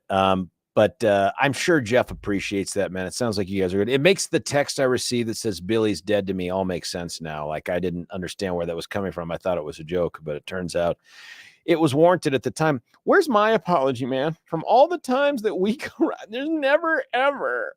I think you like Jeff better. Listen, lots of other texts coming in here. Why is it legal to do anything at all to our TABOR refunds? I do not understand how the legislature can do it. Do they just pass whatever and it's up to somebody to file a lawsuit? Yes, I'm going to talk to Michael Fields about that. Early on, there had been some thought that maybe their attempts to redirect TABOR refunds in a certain way would leave the door open for a legit lawsuit to stop them. I don't know if that's going to happen. We're going to talk to Michael Fields, hopefully in the 9 o'clock hour, about that. But there is a mechanism by which the legislature can use TABOR refund monies for certain things. What they can't do is just forfeit them from you in perpetuity. And we'll ask Michael about that as well. Another text. Sounds like you're talking about a rigged election. I thought you guys didn't believe in that when it comes to Trump, but you believe in it. And it comes to Mrs. Young. Johnny from... No, that I don't think I ever once heard Sherrie in that conversation, sir, say anything about a rigged election. I think what she was bemoaning is the fact that we carpet bomb the state of Colorado with ballots. They land in a whole bunch of hands of people who are uneducated on any of the issues that matter on the ballot, don't care. And then all the lefties show up to talk them into voting for things. They tell them, hey, we'll put more money in your pocket at the expense of other people who are working to pay all the taxes. That's not a rigged election. I think she's just saying she doesn't like that model. I think it has some problems with it too. Another quote here, a democracy cannot exist as a permanent form of government. It can only exist till the people discover that they vote themselves largesse out of the public treasury. From that moment on, the majority always votes for the candidate promising the most benefits from the public treasury, with the result that democracy always collapses over a loose fiscal policy to be followed by a dictatorship. Quote by Alexander Fraser Tytler. I'm sorry, sir. I'm gonna have to plead ignorance there. I don't know what that one is. Frank, we have online. Frank, let me do this. Let me cut away for a break, come back and give you time. I don't want to jam you on 90 seconds, and I want to see if I can get this live read in before we do it. And then we'll take Frank. UltraCur. I've told you about UltraCur. It continues to be that go-to all-natural curcumin-based patented supplement that helps to take away all the inflammation and minimize the length of time, at least I have to deal with pain from some of the things that I do in my off time from the radio. The reviews are rave. 50% of all the people that take this product experience relief within 48 hours from that pain in their bodies, because it's a deoxifying, anti-inflammatory, all of these things that these guys have figured out at UltraCure, and they got into it for all the right reasons. They were looking for something that wouldn't require a prescription or having to go see doctors, something that your own body can be helped by just using the natural things around it. And that's where they came up with UltraCure. You get to get it for free, at least a 3-day sample. And that's all you need to get hooked. No, not in an addiction kind of a way, unless you get addicted to that feeling of feeling better and more youthful and less pain in your joints. That's UltraCure. You go check them out at the Vitamin Cottage. Go to your local natural grocers. Vitamin Cottage. Jesus. It's because I'm trying to think of Vitamin Manager. Go to your local natural grocers. They're everywhere. There's one even by our house. Go up to the Vitamin Manager and say, and there is one, and you have to, and say, hey, I'd love my 3-day free supply of UltraCure. They'll take you right back to the special place they keep it. Ask for one more 3-day supply to give to a loved one or a friend and have them try it too. And then let us know how it works for you. Honestly, I want to know. Go to getultranow.com, getultranow, all 3 words put together.com, and check it out. When we come back, it'll be Frank, other callers on the line, 303-696-1970, and George Brauchler, 710 KNUS.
Coach Brauchler back with you here, 710 King. We're going right to the phone lines. Frank, I've got about a minute and a half for you. You can have it, sir.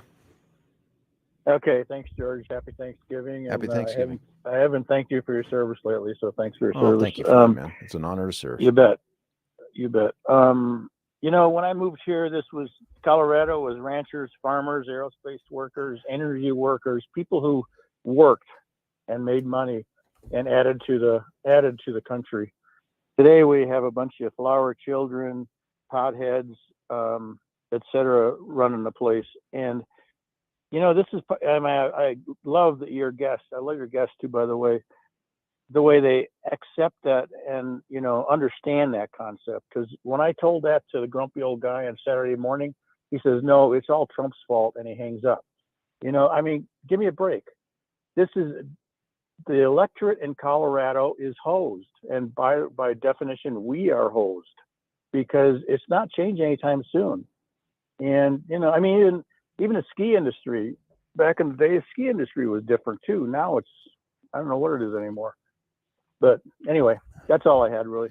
Frank, real quickly, what's the solution, man? How do we get out of this? And is it a long-term or short-term thing? It's going to take some time. Overall, I'm going to be worm food before it's fixed. But overall, it's just going to take some time. It took years to get here. It's going to take, I don't know how many years to get back. But, and another thing too is when strife hits a society or a country, 5 seconds, that changes things very fast. Frank, have a great Thanksgiving, my man. As always, it's good to hear from you on the radio. Hey, stick around. We're going to be joined by someone who is right there in the trenches all this weekend, Senator Barb Kirkmeyer. When we come back, it's George Brauchler, 710 KNUS.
George Brauchler back with you here halfway through the show on this Monday leading up to Thanksgiving.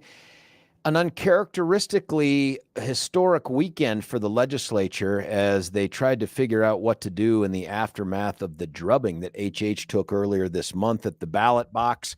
That was predictable. What took place under the Gold Dome may have been, but some of the things that I'm reading and hearing, I'm not sure I understand it. So we had to go to an expert in this area, someone who is in the trenches fighting over there. Heck, you could still be at the Capitol. I don't know. It's Senator Barb Kirkmeyer. Thanks for joining us. Thank you. Thanks for having me in. And no, I'm not at the Capitol yet, but I will be going back there. Why? First off, why are you going back? Because hopefully this is the fourth and final day of session, but we'll see. We'll see how it goes. We've been working all day Friday, Saturday, and Sunday, and they couldn't get their bills, even though they tried to push them through as hard as they possibly could. They had to go to the Monday. So they're not too happy, but they'll get over it. Why are you this upbeat and energetic, Barb? I mean, it seems to me like you just left the Capitol hours ago. I did, but I got plenty of rest. And I'm sitting here thinking about, well, and you know, your guy before I came on was pumping me up. It's like, you know, I've been doing my job. I feel very good about what I've been doing and what about the Republicans are doing. We brought forward a Republican plan that was sustainable, that was actually meaningful, serious property tax relief. And the Democrats just, you know, voted no. Those were all killed on Friday, basically. You know, if they weren't, they were for sure were dead on Saturday. But all of our bills were dead.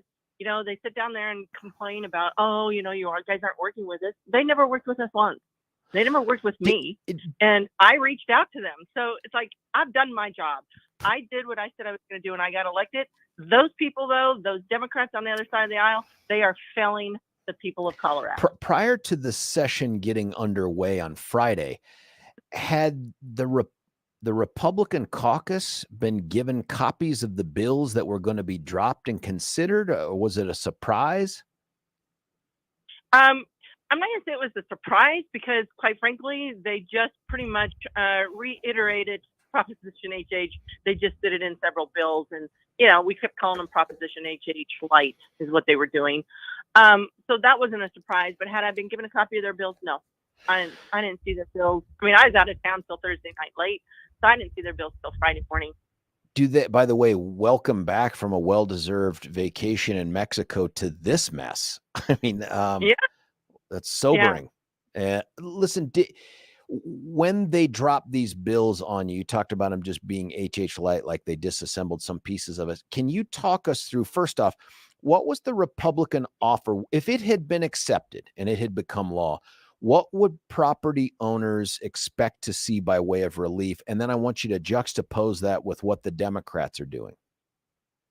So I can tell you overall, because again, it starts getting pretty convoluted, and I just really did not have time to go down and figure out to an individual what they would have received.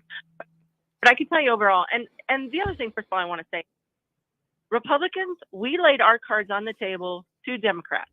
I talked to Representative Kennedy, Representative Puglisi, and I. We're both Republicans. We talked to Representative Kennedy, who carried their, you know, water on the House side. He's a Democrat. I also talked to the Majority Leader, Senator Rodriguez. Also talked to the director of OSPB. They knew what our proposal, we were coming in as a starting point. They knew what that was the Friday, so essentially 7 days, a full week before the special session started. So we laid our cards out there and said, here's where we're coming from.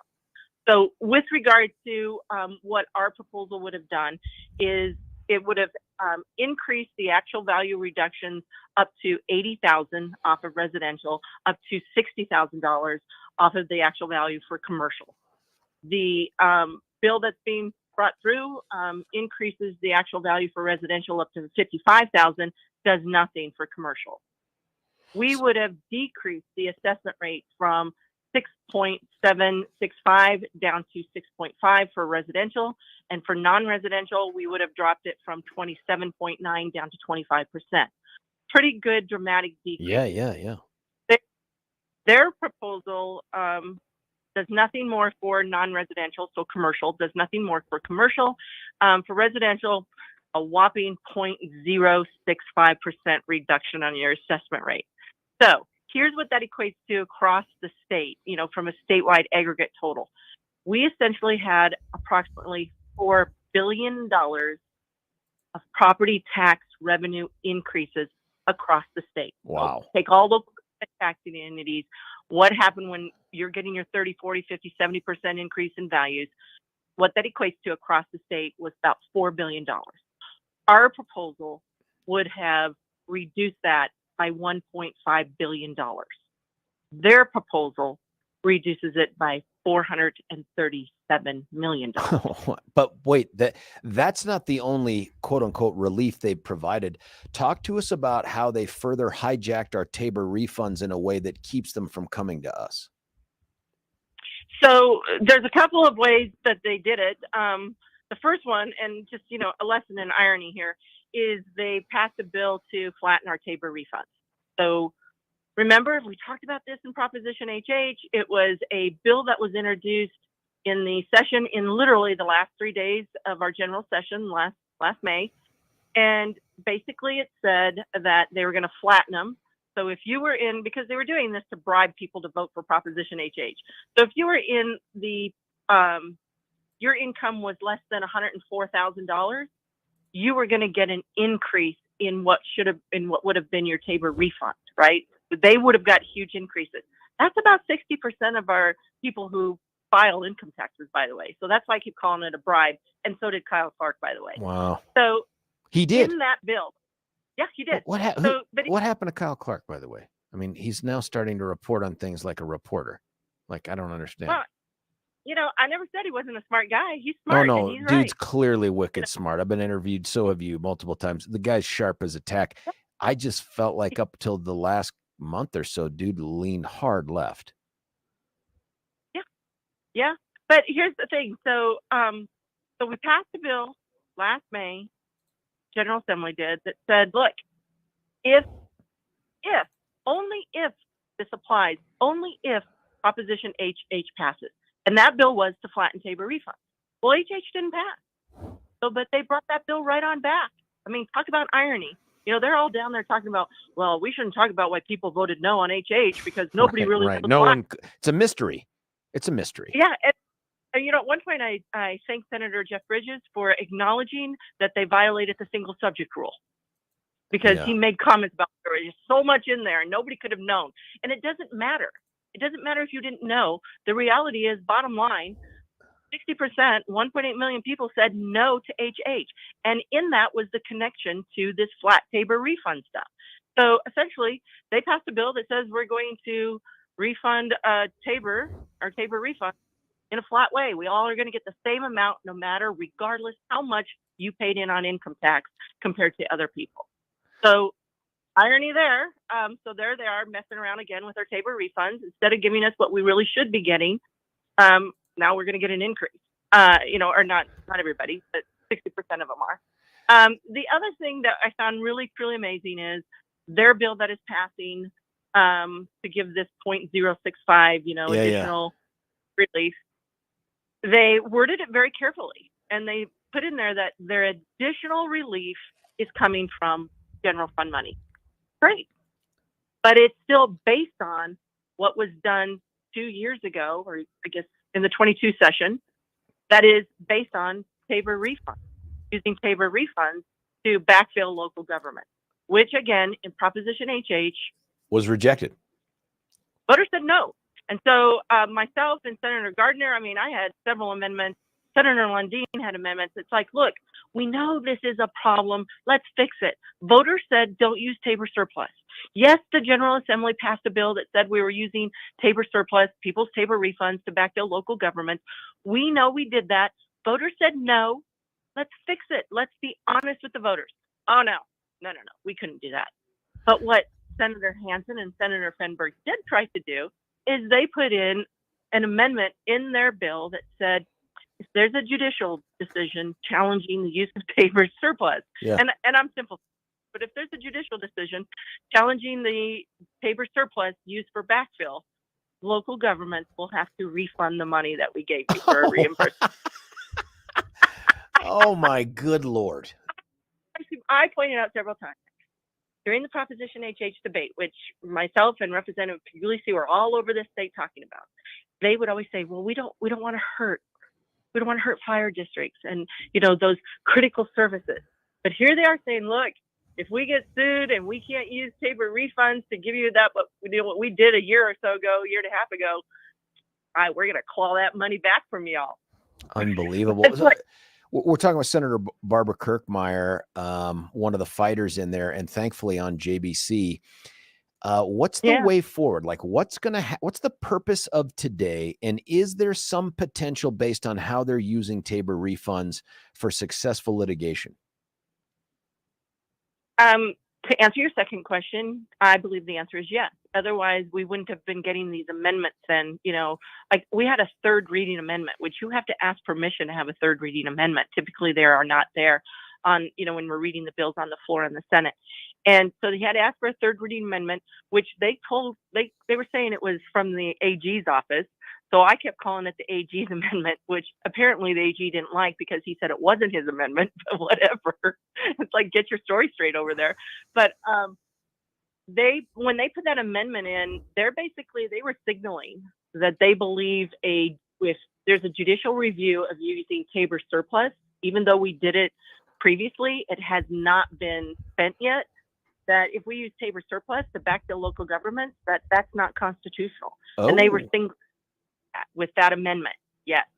So if they know that, this is all just a little trickeration to tell people, hey, look what we've done. And I guess we can't do it. Oh, well, it doesn't cost the state a penny.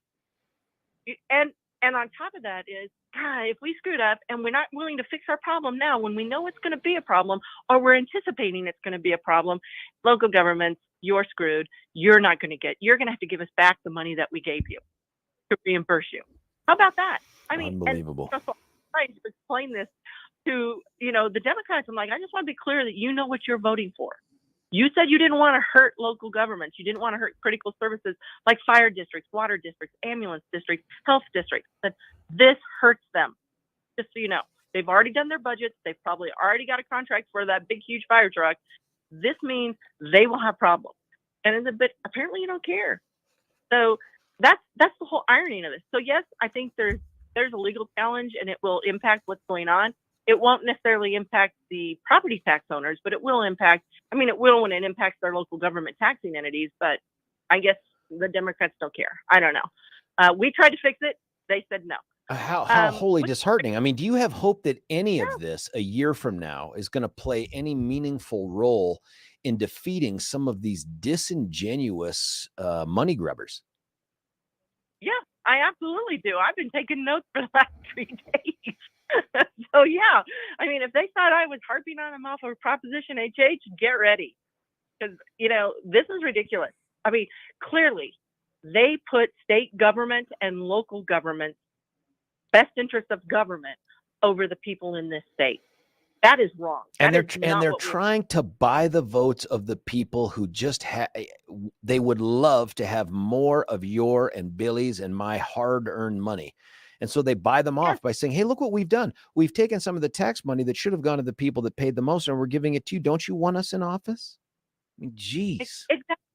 Exactly. So, you know what? I think what this special session has done is really, truly exposed the Democrats and how it's really more about government. We need to provide more government services. We need to grow government more, and we need your TABOR refunds. We need your TABOR surplus. They put through an earned income tax credit.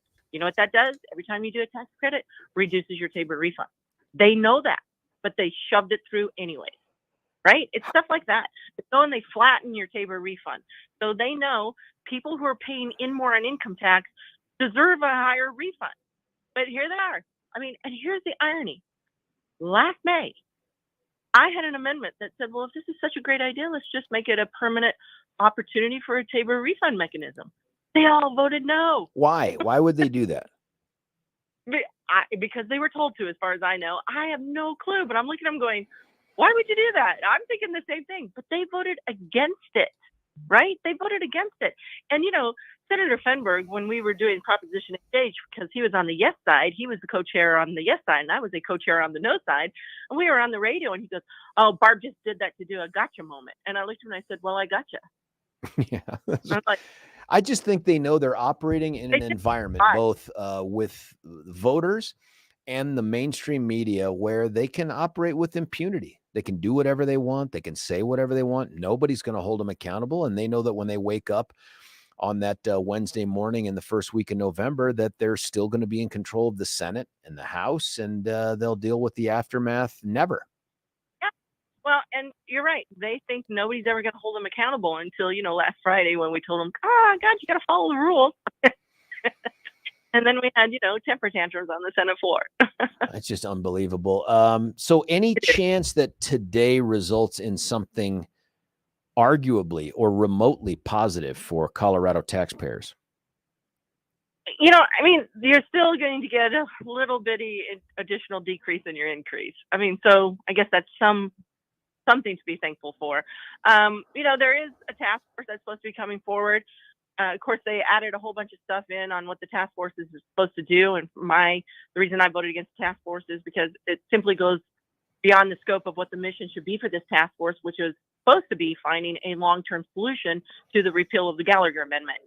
So I don't know if we get anything out of that or not. I just think, I don't know. I would say not really. If I had to grade the legislature for how we did over the special session to provide meaningful property tax relief, regardless of what, Senator Hansen wants to tell everybody, I'd give them an F.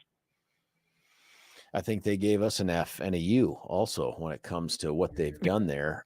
Senator, is there anything that listeners could do today that would have any impact on what's taking place under the Gold Dome? And by way of reaching out to people, I don't know at this point what's left. They get rejected at the ballot box, and the response is like it was just sort of an advisory opinion.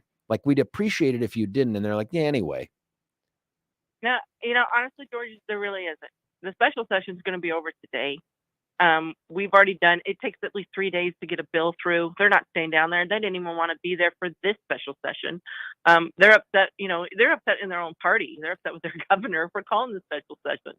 They felt like it put him in a difficult position, and it did, because they just didn't come through for the people of Colorado. So honestly, there just really isn't at this point. But between now and January 10th or 12th, when we go back into session, I'd be having some pretty serious conversations with your legislators and telling them what you want, because we are still going to come back in January. We still have our Republican plan to reduce the tax burden and save Coloradans money.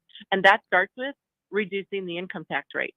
There is no reason we are collecting people's money, keeping it for a year and a half or however long we keep it for, and then returning it to them because we're over, our cap limit. So we need to reduce that income tax limit. And I know we'll be coming back with bills that do that. And if we have to, we'll refer it, or we'll go get an initiative and put it on the ballot. There still will be things regarding Senator Larry Liston. Oh my gosh, he is such a strong fighter on the senior property tax exemption. He is not going to quit. We'll have bills, and if we have to, we'll go get initiatives. If we can't get referred ballot measures to deal with making portability the senior property tax exemption, to increasing that exemption for seniors and disabled veterans and Gold Star spouses and families.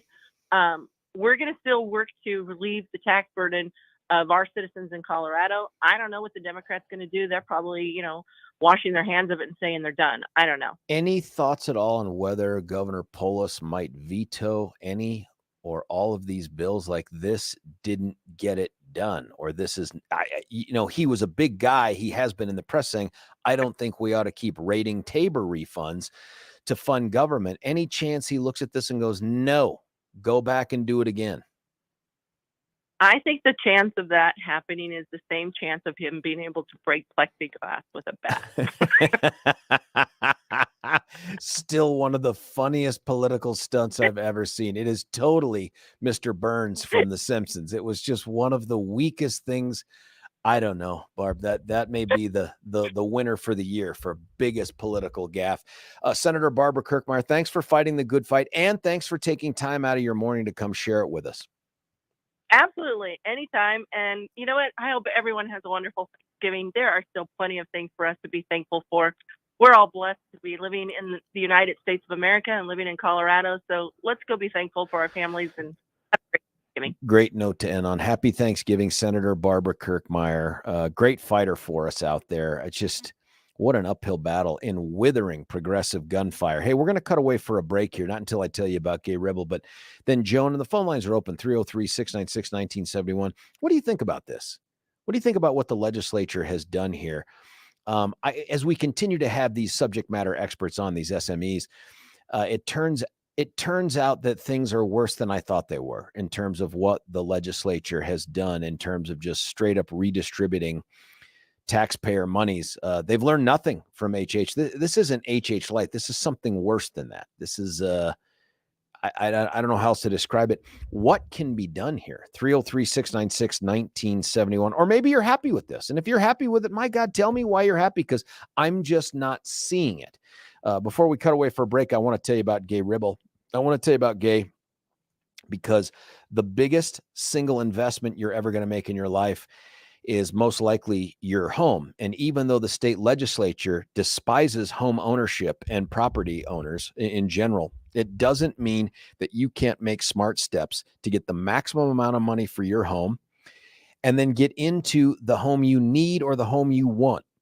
But you got to call the smart people, the people that aren't looking to just have one of 6 clients for the year be you because they just can't attract enough business. You want people who are out there every single day testing the market, testing what the values are, and putting people into the dream homes that they want. And you do that with Gay Ribble at Empower Home Team of Keller Williams. Now, they have a great new website. It's called sellwithcertaintycolorado.com, sellwithcertaintycolorado.com. But I wouldn't just do that, by the way. That's always the place you go to start. It's not the place you go to make the decision. You make the decision after calling them at 833-301-SOLD. That's sold. It's built into the name. 833-301-SOLD. That's sold. You can also check her out at gayhasthebuyers.com. There's just so much free information that's out there. But what you're going to come away with is, look, these are folks that are telling me the skinny. They're not telling me what I want to hear. They're telling me what I need to hear. And that's why you end up trusting Gay and the Empower Home Team. Give them a call. Check them out. When we come back, Joan, bunch of texts that have come in and your calls. It's George Brauchler, 710 KNUS. Say goodbye to clutter and hello to convenience when you experience organization transformation in your home. Roll 'em Out Shelves, your clutter transformation experts, create affordable Colorado-crafted organized storage solutions. These custom options will maximize and organize your kitchen and bath storage as Roll 'em Out Shelves carefully designs and builds roll-out drawers to fit your space perfectly. To clear the clutter, contact owners Joyce and Brent at Roll 'em Out Shelves to schedule your free in-home estimate today.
Little Foo Fighters right here on 710 Canyon West. George Brauchler back with you.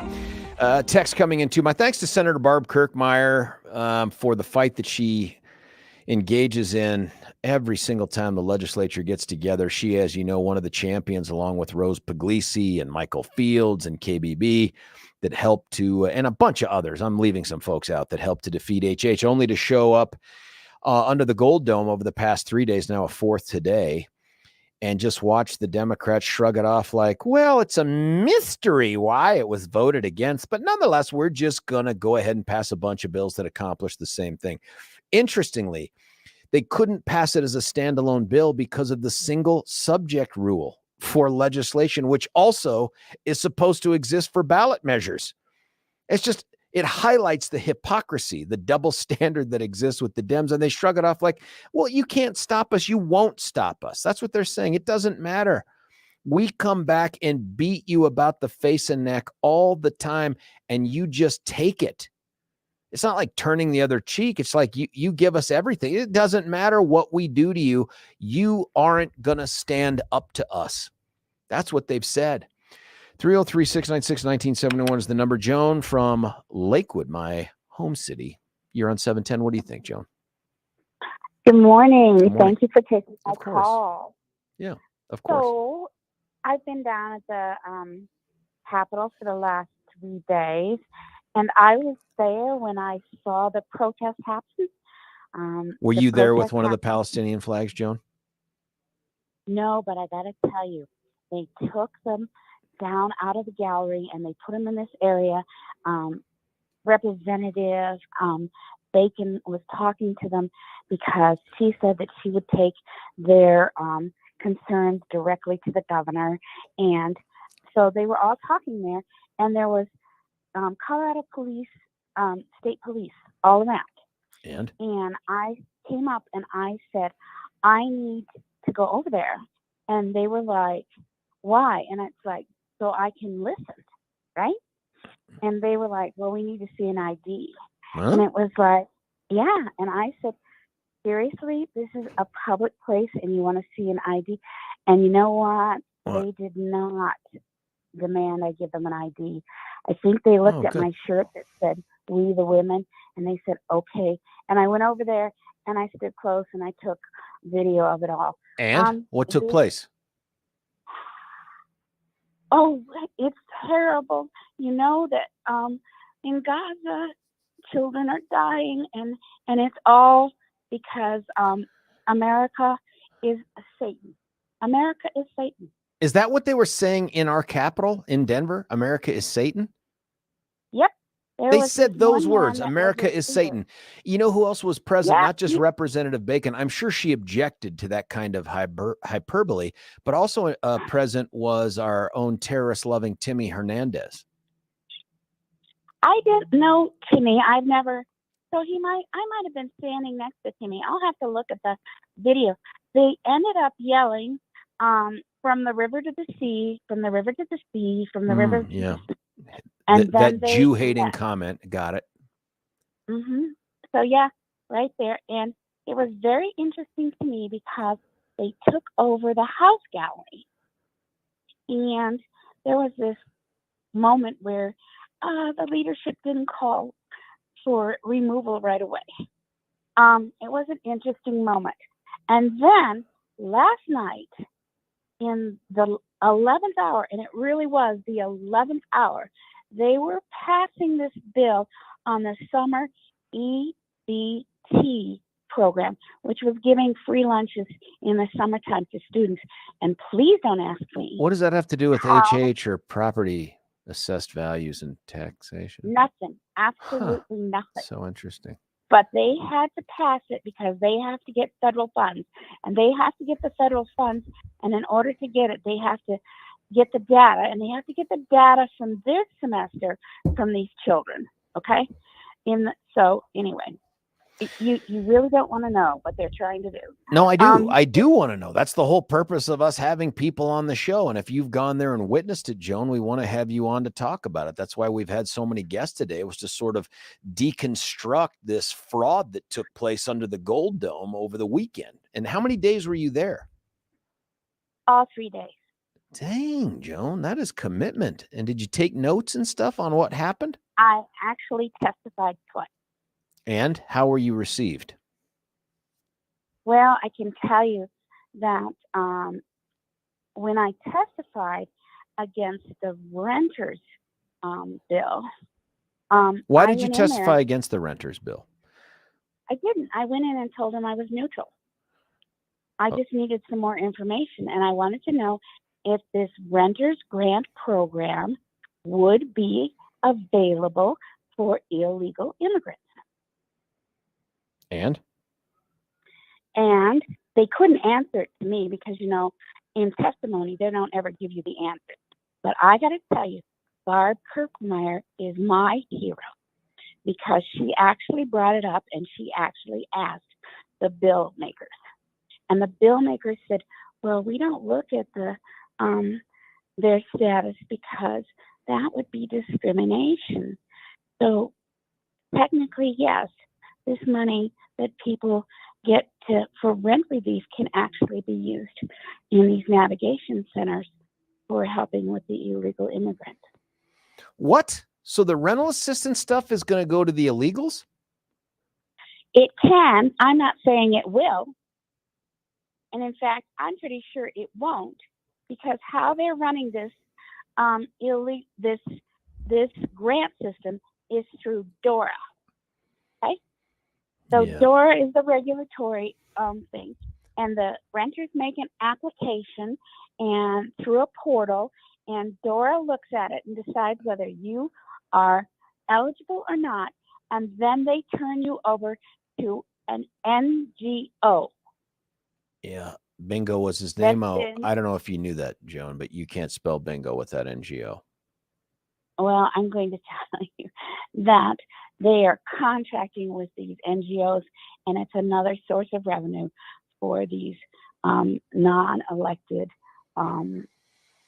pushers of agendas. Oh boy. Joan, thank you for the call. Are you going to be back down there again today? I'm thinking about it, but I did want to tell you Yeah. that today they're having that vote on the task force Yeah.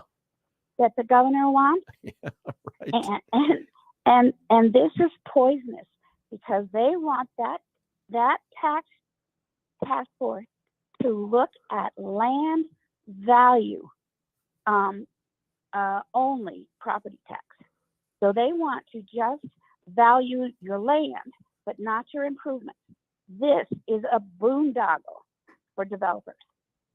Yeah, Because I don't know why they- they'd care about developers. It strikes, well, unless they want them to develop multi-unit And dwellings. That's the goal. Is they would. This is the thing. They would love to move us. They, being those freak show lefties under the gold dome, want to move us from an ownership society to a rental society, because you don't have the same property interest in rental stuff that you do. They don't want people to own property. They don't want people to own and drive cars. They want people to be stuck in this 15-minute city garbage where we're all tied to Denver in some weird way, where it's like, oh my God, I can walk and I can Uber everywhere, but I don't need to own anything. I don't need to own property. I can rent.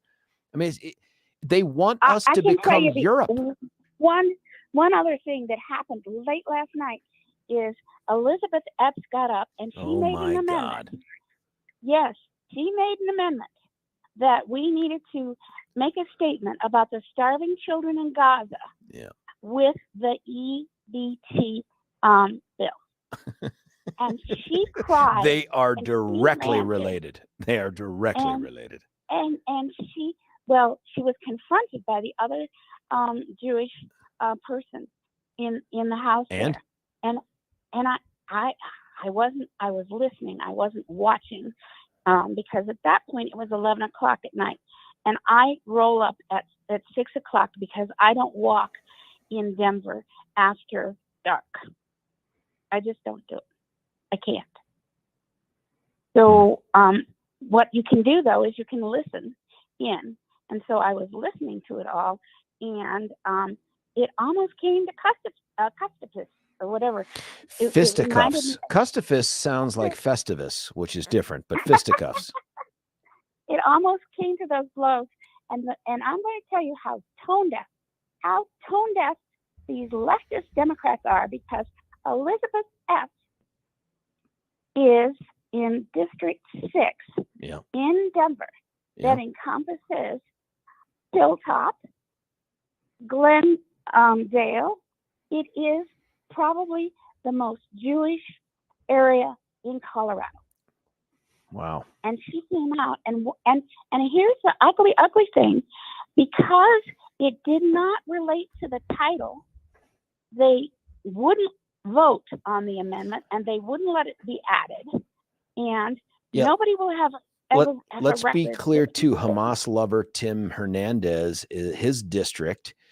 And it's his district because 30 crazy Democrats in Denver installed him for a vacancy. That's its own issue. But his district contains, I think, the largest operating synagogue in Denver. And here's a guy that's coming out there dancing on the graves of those beheaded babies and those people that were gunned down, the unarmed people that were gunned down while it was happening. That's this guy in the legislature. And the Dems, it's like mum's the word. It's like, I've never seen a more cowardly, spineless group of people in terms of standing up to their own anti-Semitists and the hatred for Jews in their own party. But my God, if you were to dare say something opposing abortion, you would have to be burned at the stake or canceled off the planet Earth. But for these guys like Elizabeth Epps or Tim Hernandez, it's just like nothing to see here. Or Representative Bacon. It's just move along. Hey, Joan, I got to let you go. Thank you so much. Have a great and happy Thanksgiving. I know you'd wish us that as well. It's enough to make you pull your hair out, isn't it?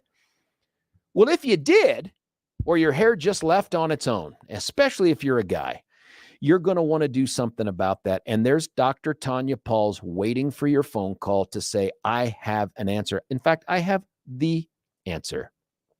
Guaranteed. Oh, yeah. What kind of answers are guaranteed? Very few in life. Death, Democrats raiding your TABOR refunds and taxes. And in this case, It's our friends at advancedhairrestoration.com. Now you can check out advancedhair.com, HAIR, not the rabbit, HARE, not that one, advanced hair, HAIR. But what you figure out is this is something worth pursuing. You may not be eligible for it for a whole bunch of reasons not in your control, but my guess is the vast majority of you are going to find that you are. And when you call them, you're going to find out that they can provide this service to you that instantly is going to start your own hair growing back. I know people that have been through this and they look different. I mean, just younger, more confident, healthier, just off of hair. Why that is, I don't know the answer, but you and I both know that it's true. If you call them today, 720-459-HAIR, 720-459-HAIR, you'll get $250 off and 250 free hair grafts, 250 free hair grafts to get you started. Instantly, these things start growing next day kind of stuff. And then pretty soon you're like, why didn't I do this years ago? When you call them, make sure you let them know George told you about it. Stick around. We're going to come back. Your calls, your texts, 303-696-1971. It's George Brauchler, 710 KNUS.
back with you here, 710 KNUS. Thanks, Joan, for that call.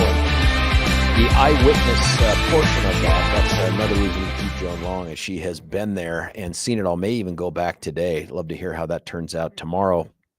Listen, this whole TABOR refund thing is a problem. I was thinking as we were talking to Barb Kirkmeyer that listen, if you found yourself overpaying your taxes at the end of the year, if you didn't think of it on your own, any tax advisor would say, well, you need to increase your number of deductions so that you're not paying the government waiting for a refund at the end of the year. This is a lot like that, except now the government's stepping in to say, well, you don't actually deserve all that. I'm sorry you overpaid, and I'm sorry we overbilled you, but honestly, we can think of better things to do with the money, and some of that is to give it to renters. Not that renters don't deserve some relief, but not on our backs, not out of our TABOR refunds.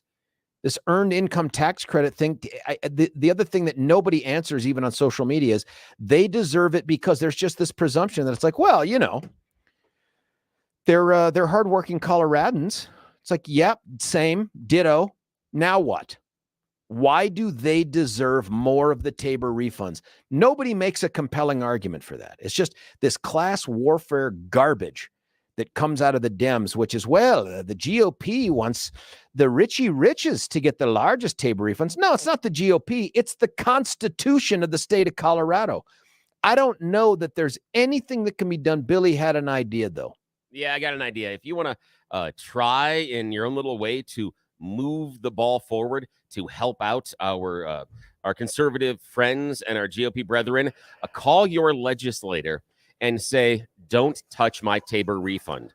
Don't call and say, if you do this, I'm not going to vote for you. Don't do that. That is the death of a phone call, because then you become a single issue voter and you go on a list where they discount you. You need to call and say, I'm really concerned about this. This property thing's out of control. It's hurting my budget. It's hurting my family, but don't touch my TABOR refund. Send that message and you're going to be fine. Don't go way outside. Don't say, I'm going to campaign against you. Don't say, you're dead to me. Don't say, I'm never voting for you. That gets you on a list that makes you discounted. They don't care about what you say after that. Yeah, that's good advice. You need to be engaged. Bill, we got Representative Ron Weinberg calling in here. Listen, at the top of the hour, we're going to get Ron on. We can't do it right now. We only have less than a minute left. That's good advice, to be super targeted in when you call and ask for something from your legislator. I don't think it'll make any difference, because honestly, the Dems are on this euphoric, probably marijuana-fueled high where they know, and I mean, they're right, based on our last several election cycles, they're untouchable. Nobody defeats the Dems in the state of Colorado. That's just the way it is right now. I know that some of us have been out there talking in terms of, well, it's because we don't run the arch conservatives, these super right-wingers enough. That would bring Colorado back. That's crack smoke crazy. There are solutions to this, but I don't know, folks. This is depressing. Colorado, at least under the Gold Dome, it sucks, man. State government blows. And yes, it's because it's blue, and they just don't care. When we come back, Representative Ron Weinberg. It's George Brauchler, 710 KNUS.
Brauchler back with you here. Final hour of the show before we turn it over to Chuck Kirk. We go live and local at 3 with our buddy Jeff Hunt. And then Officer Brandon Tatum right there from 4 to 7 o'clock. We've been talking with folks who were participants in the goings-on at the Capitol. It wasn't all about Tabor and how to rip off yours and give it to other folks. There were other things that were noteworthy that took place. I'm thrilled that on almost no notice at all, our next guest was able to join us. It's Representative Ron Weinberg. Sir, thanks for joining us. Sure. Good morning, Broncos. Thanks for having me. Hey, first off, do us a favor and tell us where you come from. I always do this with every guest, Ron, but tell us where you're from, tell us where you grew up, high school, and then who do you represent? Which part of the state do you represent? Yeah, sure. So I'm Ron Weinberg. I'm originally from the country of South Africa. My father is Israeli, born and raised, IDF serving. We moved over to Los Angeles, in America for life, liberty, and the pursuit of happiness. Saw that, took a quick turn in that terrible state, and sought something better for our lives, especially for my two children. And we accidentally found our ways up into Colorado, specifically Loveland. And I am now the House District Representative for the State District 51, which City of Loveland. Now, I presume that the events of October the 7th, which is a day, honestly, much like December the 7th, that will live in infamy, that I imagine that day impacted you and your family in a way that is probably, I don't know, harder than it would almost anybody else who isn't part of the Jewish community. Yep. Brauchler, I have uncles, aunts, cousins, friends that are all within the country of Israel. Our property up there north is literally on the border of Lebanon. So wow, just waiting for the impending Hezbollah attacks, which are sparsely happening on a regular basis. But yes, we were directly affected. My family has been evacuated, and for the first week and a half they were in a shelter, and then now they're finally put up in just outside Tel Aviv. Listen, when that happens and you become aware that someone who was never elected, but he was installed by a vacancy committee into the legislature you serve in the very body in which you serve. And I'm talking, of course, about Hamas celebrating Tim Hernandez. You see the video of him sort of prancing around, smiling, enjoying the cheering by the Palestinian flag waving folks as this evil is unfolding in Israel. What thoughts do you have? I've tried to. We've been in session now. I think everyone knows today's day 4, and actually I'm headed down there for the final day of this absolute circus clown show. And this little Timmy, Mr. Hernandez here. I've been watching him for the past couple of days. Now I'll tell you now, if you've ever seen a clown in your House of Representatives, this is it, and it's disgusting. From the outfits, from the blatant disrespect of the office, from the lack of decorum, it's quite horrendous, to be quite frank. Have you had any words with him? I mean, since this thing began, has he made a point to talk to you or vice versa? Or have you even run into each other in the special floor, the legislator bathrooms, if there are such things? There is actually. I have not, which is funny because for the past couple of days, it's kind of been just a scope out, right? Myself being a Jew, a Republican Jew, as what we would say, a unicorn in the state legislature, having Palestinian come into the chamber and for 20 minutes mock the United States for their involvement, their engagement. I was walking through the hallways 2 days ago just to kind of get away from it, not to antagonize or get involved in saying anything, because I am a state legislator. As I'm walking through the hallways, they call me derogatory Jewish names just because they see that I'm wearing the Star of David on my chest. And so, sorry, back to your question. I ran into him once yesterday, actually, and he is trying so desperately to get involved in conversations and talk to people. And then I don't know if you heard what happened last night. No. Complete cluster. Yeah, so last night, at the last hours of the legislature, I don't know if you remember Bill 1311 from last legislation. I don't. So 1311 was the tag on that if Proposition HH passes, then this will go into effect, which is going to help literally steal your tax dollars. Or excuse me, not even your tax dollars, your surplus money that the government has taken from your pocket. And it failed when Proposition HH failed. Well, last night was the second readings of 1311. They reintroduced it, Brauchler.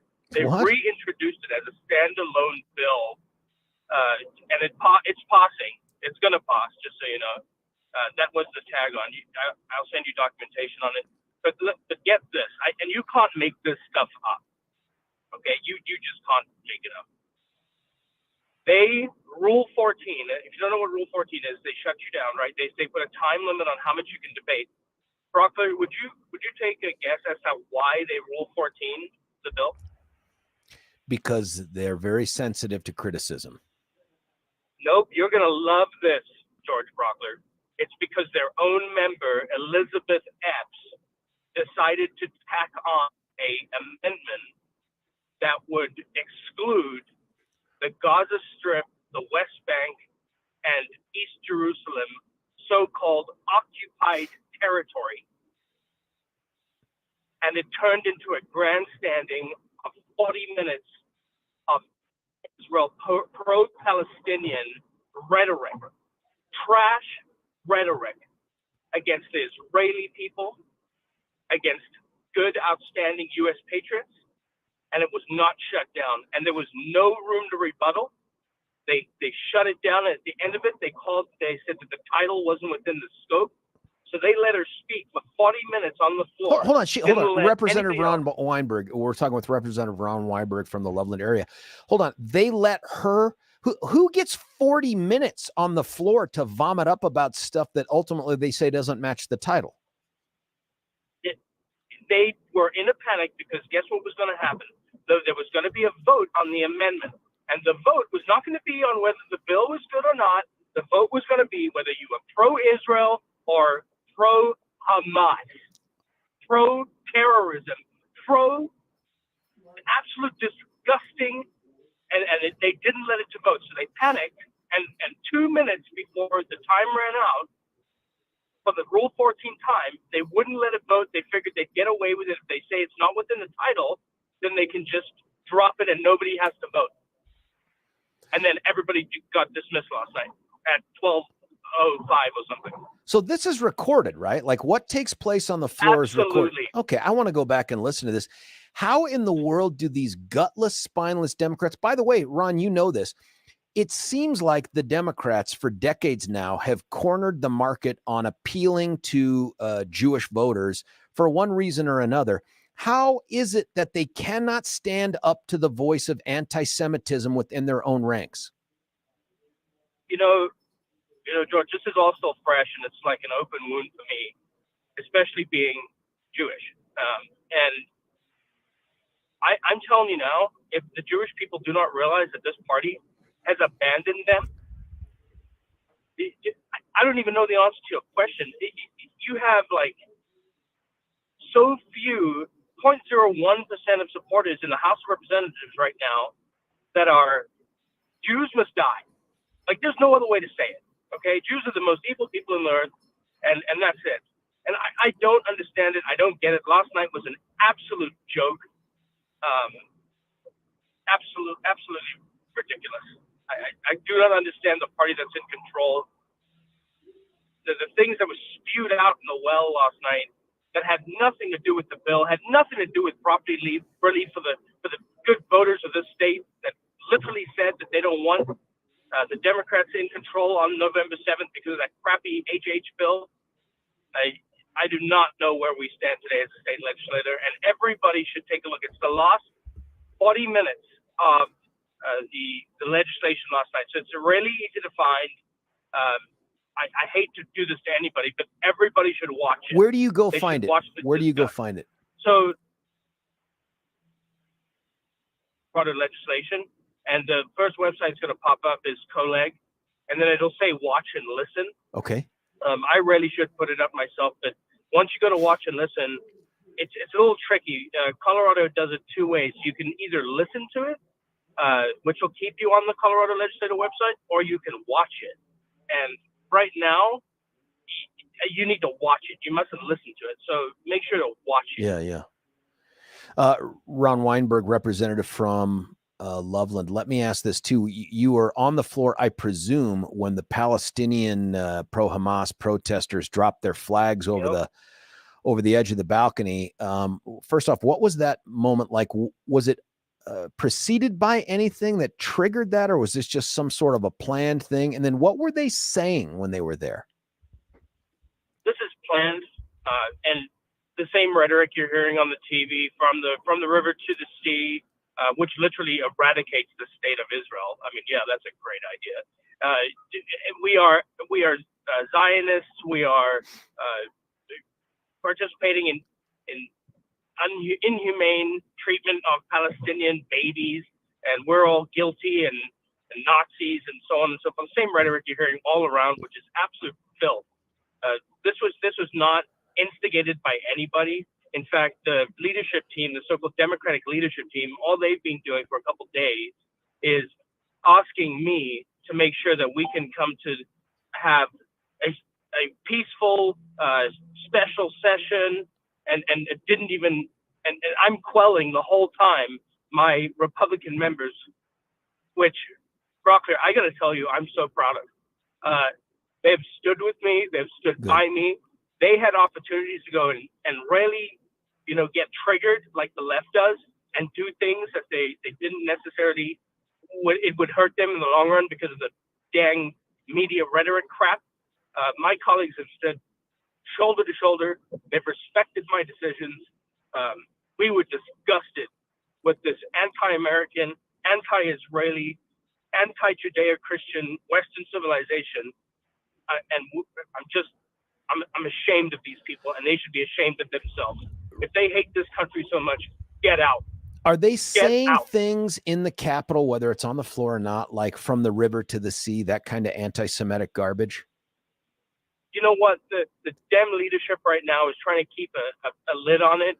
So far, they're doing okay, but last night the lid came off, and now today is going to be even more interesting.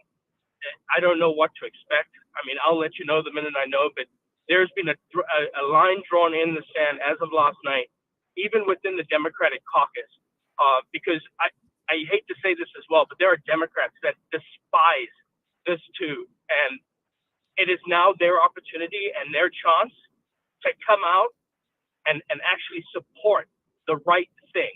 And this is what they always preach, right? What is the right thing? This is the right thing. Israel did nothing on October 7th to need anything that happened to them. You had innocent children and elderly women dragged to the street naked and killed. There's nothing that would warrant this. This is a genocide against the American and Israeli population. So I guarantee you now, if Israel is not there, you better bet, and all your listeners hearing this, you better bet Israel right now is the barrier between them coming after us here in the United States. Well, it's also noteworthy that no other country wants to host the Palestinians.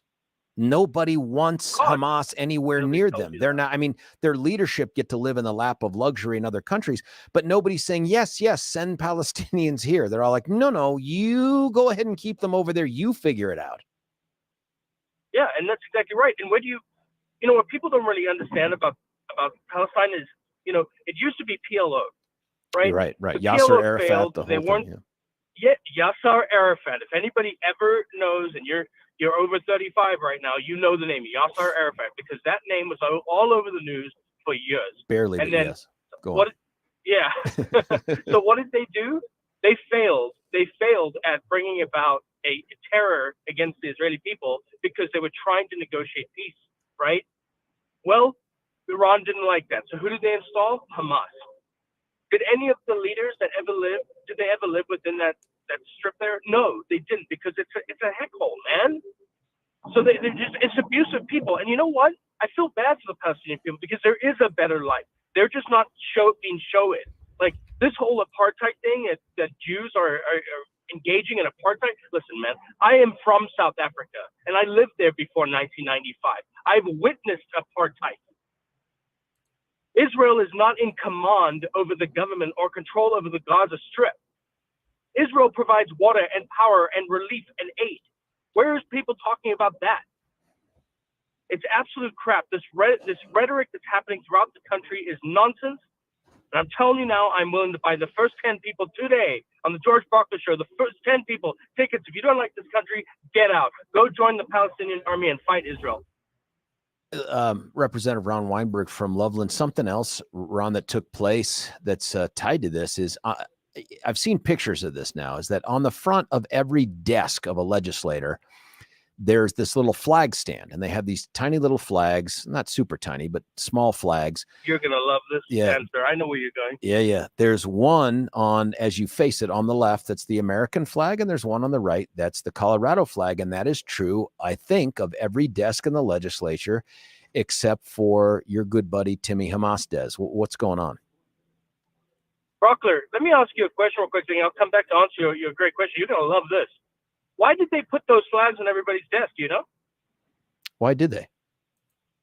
A week ago, I came in to set up my desk. I must admit, I'm quite OCD, and I like to have all my stuff prepared in my desk and ready to go when I was getting ready for the special session. On my filing cabinet next to my desk, I sit on the aisle. I have 3 flags sitting there. Proud, small, but prominent flags. The American flag, the Colorado flag, and you guessed it, the Israeli flag. The legislator, the body, the majority flipped out, and they asked the staff to buy Colorado and American flags for every desk so that it would drown out my flag, so my flags wouldn't be obvious. So wait a minute, Yes, you're the reason there are these flag stands on everybody's desk? Yes, and get this further.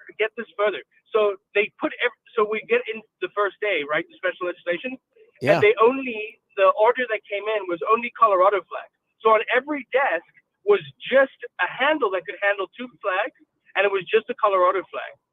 And the reason they did it was to dilute. And you know what the mighty 19 Republicans did with that?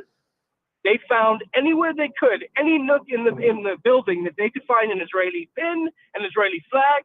They shoved the Israeli flag onto their desk and made sure the whole 19 rows were all American, Colorado, and Israeli flags. That's amazing.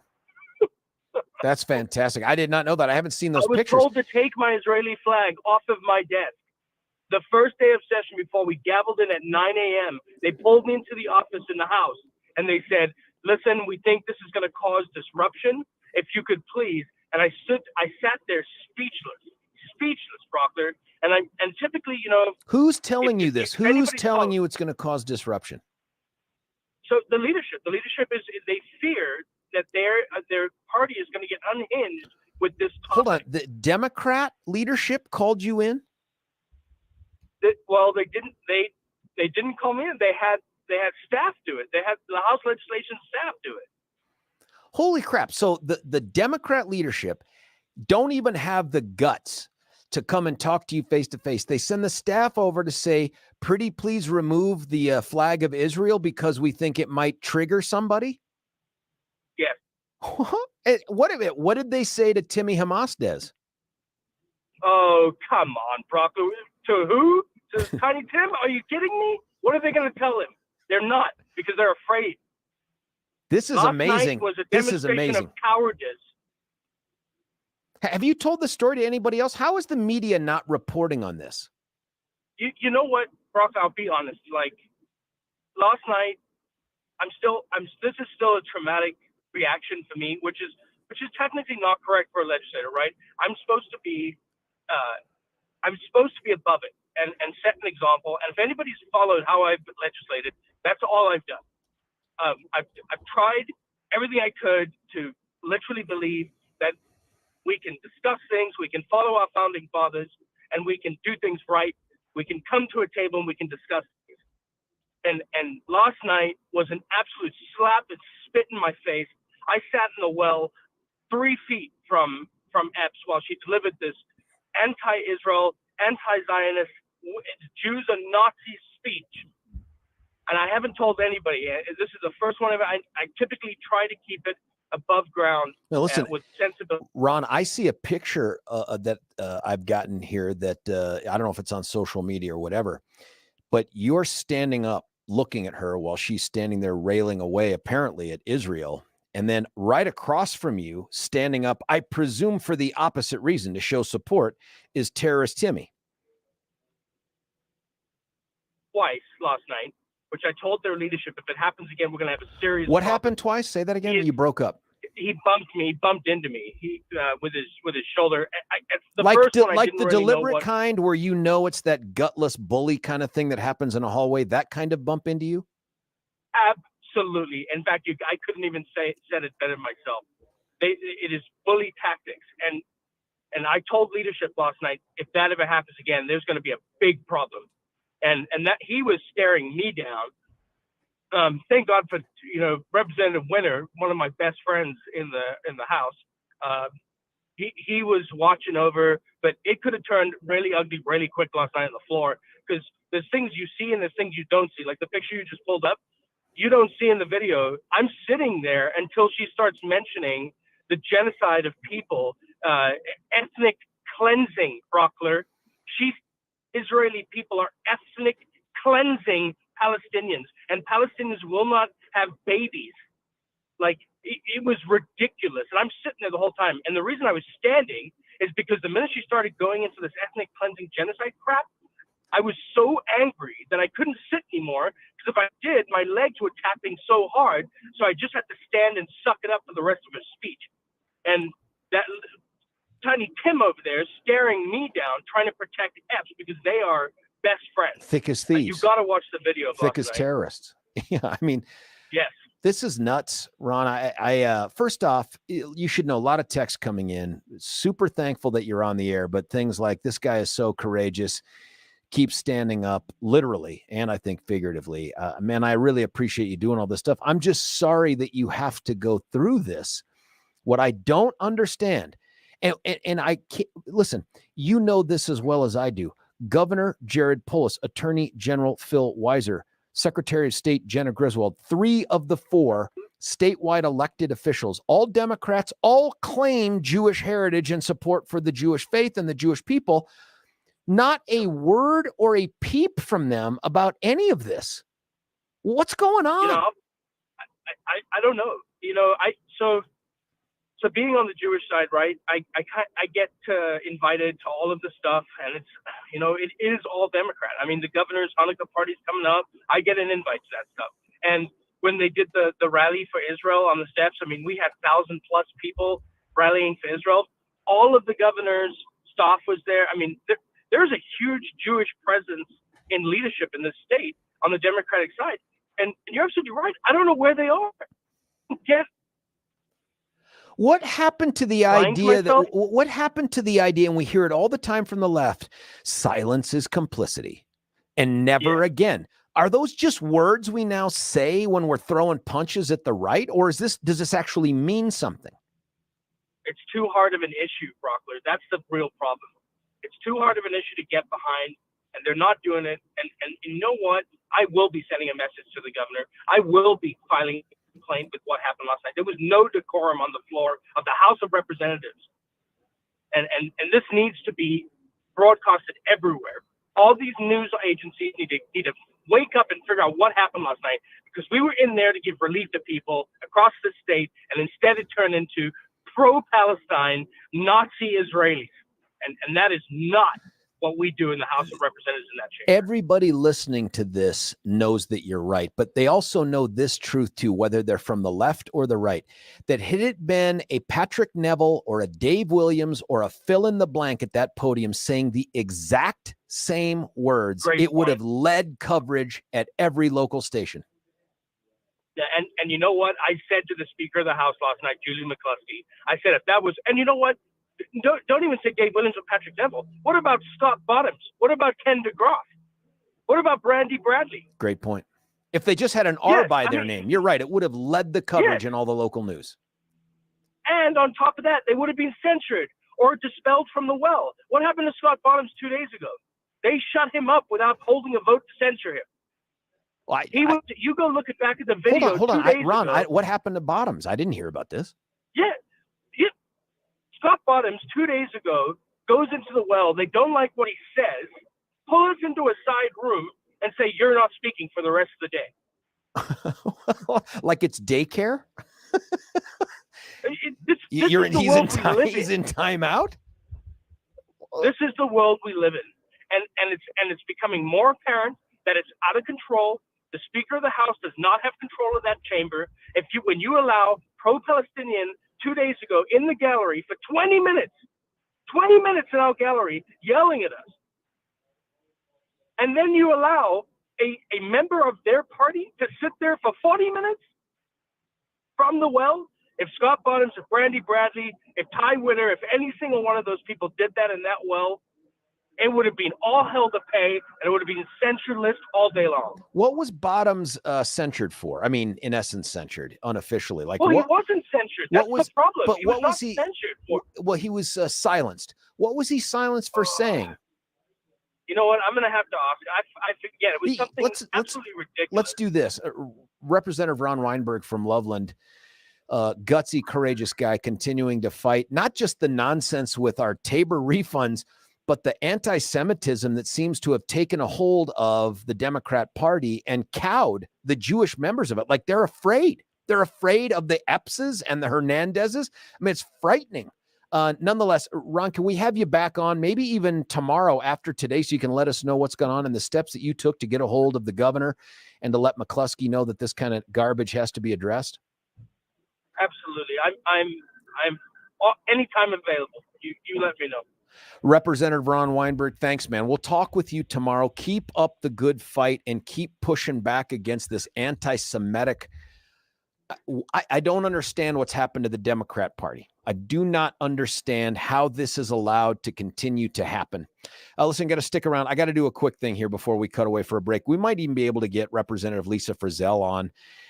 She may be able to come on here after this break. So let me make it a little bit of a longer one just by telling you about my dentists, Doctors Richter and Snyder at Twin Aspen Dental. I tell you about them all the time for a very good reason. They treat me well, but they don't treat me well because I'm the guy on the radio who they advertise with. I watch everybody else going in there. I don't get special treatment compared to everyone else that's in their building. I get special treatment compared to everyone else who's seeing a different dentist. I watch these folks come in. They treat everybody like they're their neighbor, like they're going to run into them again in a couple days instead of 6 months. These people know what they're doing, but they also know how to calm you, how to make it a stress-free environment and give you the best possible advice for making your great smile even greater. They offer all the things you can imagine, from the implants to the Invisalign they have something called a cone beam X-ray machine. They'll even let you use it on your neighbor. No, I'm kidding. They won't, but it actually helps with the diagnosis piece. They do all this stuff. Find out more by checking them out at twinaspendentalcenter.com. You can even find their great, easy to get to address at about Stroh and Parker Road, twinaspendentalcenter.com. But I say, take a break from your dentist. Just one. You don't have to leave them forever. Just say, and you would do this with anything else. You don't just stick to one product. You try new things. Try this for a service. Just try these folks once, and I'm telling you, you're going to be hooked. 303-841-7466. 303-841-7466. When we come back, you, me, the phones, the text, George Brauchler, 710 KNUS.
George Brauchler back with you here, 710 KNUS. Incredible interview. If you didn't get a chance to listen to it, you got to go back. Representative Ron Weinberg from the Loveland area recounting the stuff that the mainstream media just hasn't reported on and probably won't report on.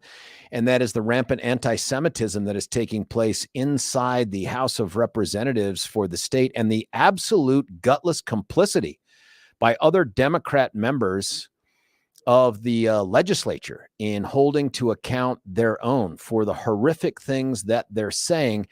If you are Jewish and you are going to vote Democrat or write a check, why? Why would you do that? It's one thing to say, hey, I can't vote for a Republican because of this. I understand. How do you give 1 penny of support, a vote, to any of these ridiculous complicit clowns with this anti-Semitism? How do you do it? How do these people sit there? I love the idea, by the way, if you've ever seen Ron and Tim, and I've never seen Tim in person. He's just got, it's like the floor of the house is a playground for him. But this bullying nonsense of bumping shoulders a couple times with Ron, it's a mistake if you've ever seen the two. Looks like Tim would need help lifting up a thermos. Ron, not so much. I don't want to see it turn violent. It should never be that way. But what kind of gutless thug gangster, self-described gangster, walks around in a Capitol doing that shoulder bump thing that we've all seen, and some of us have even experienced it in high school? Like, please, man. How did the Dems not vote this guy off the planet, let alone outside of the legislature? What an absolute dumpster fire of a human being. What's the good thing he brings to the table? Somebody tell me Tim Hernandez is a good person because guy couldn't last a year as a teacher in Denver public schools without being brought up on some sort of administrative probation. Denver public schools, where the bar is already so friggin' low for behavior. I don't get it. 303-696-1971, the number. We're going to go to the VIP line. Another witness to much of this, Representative Lisa Frizell from Douglas County, the best county. Thanks for joining us. Hey, good morning, George. It's so good to talk to you this morning. Great to talk to you. It's been quite a busy weekend. We talked right before everything got kicked off. I was anxious to hear a couple things. One, we don't have to just focus on the TABOR thing because I know you were a witness to more, but I'd love to hear, you had texted me about some clarification on one of the bills and how it impacts TABOR. Yeah, so thanks a lot for letting me have this opportunity. So you might remember, folks might remember at the very end of last session, literally 3 days before we finished up, middle of the day on Saturday, we had a brand new spanking bill out of the House Bill 1311, that arrived piping warm from the copier on everybody's desks. Oh, and perfect. It was not anticipated by pretty much anybody except for the Democrats. And what that bill did was, in the event that Senate Bill 303, or also known as Prop HH, passed at the ballot, this bill would go into effect. And so what this bill did was it allowed the normalization forever of your TABOR refunds. And so what that means, George, is because right now we have a 6-tier refund system.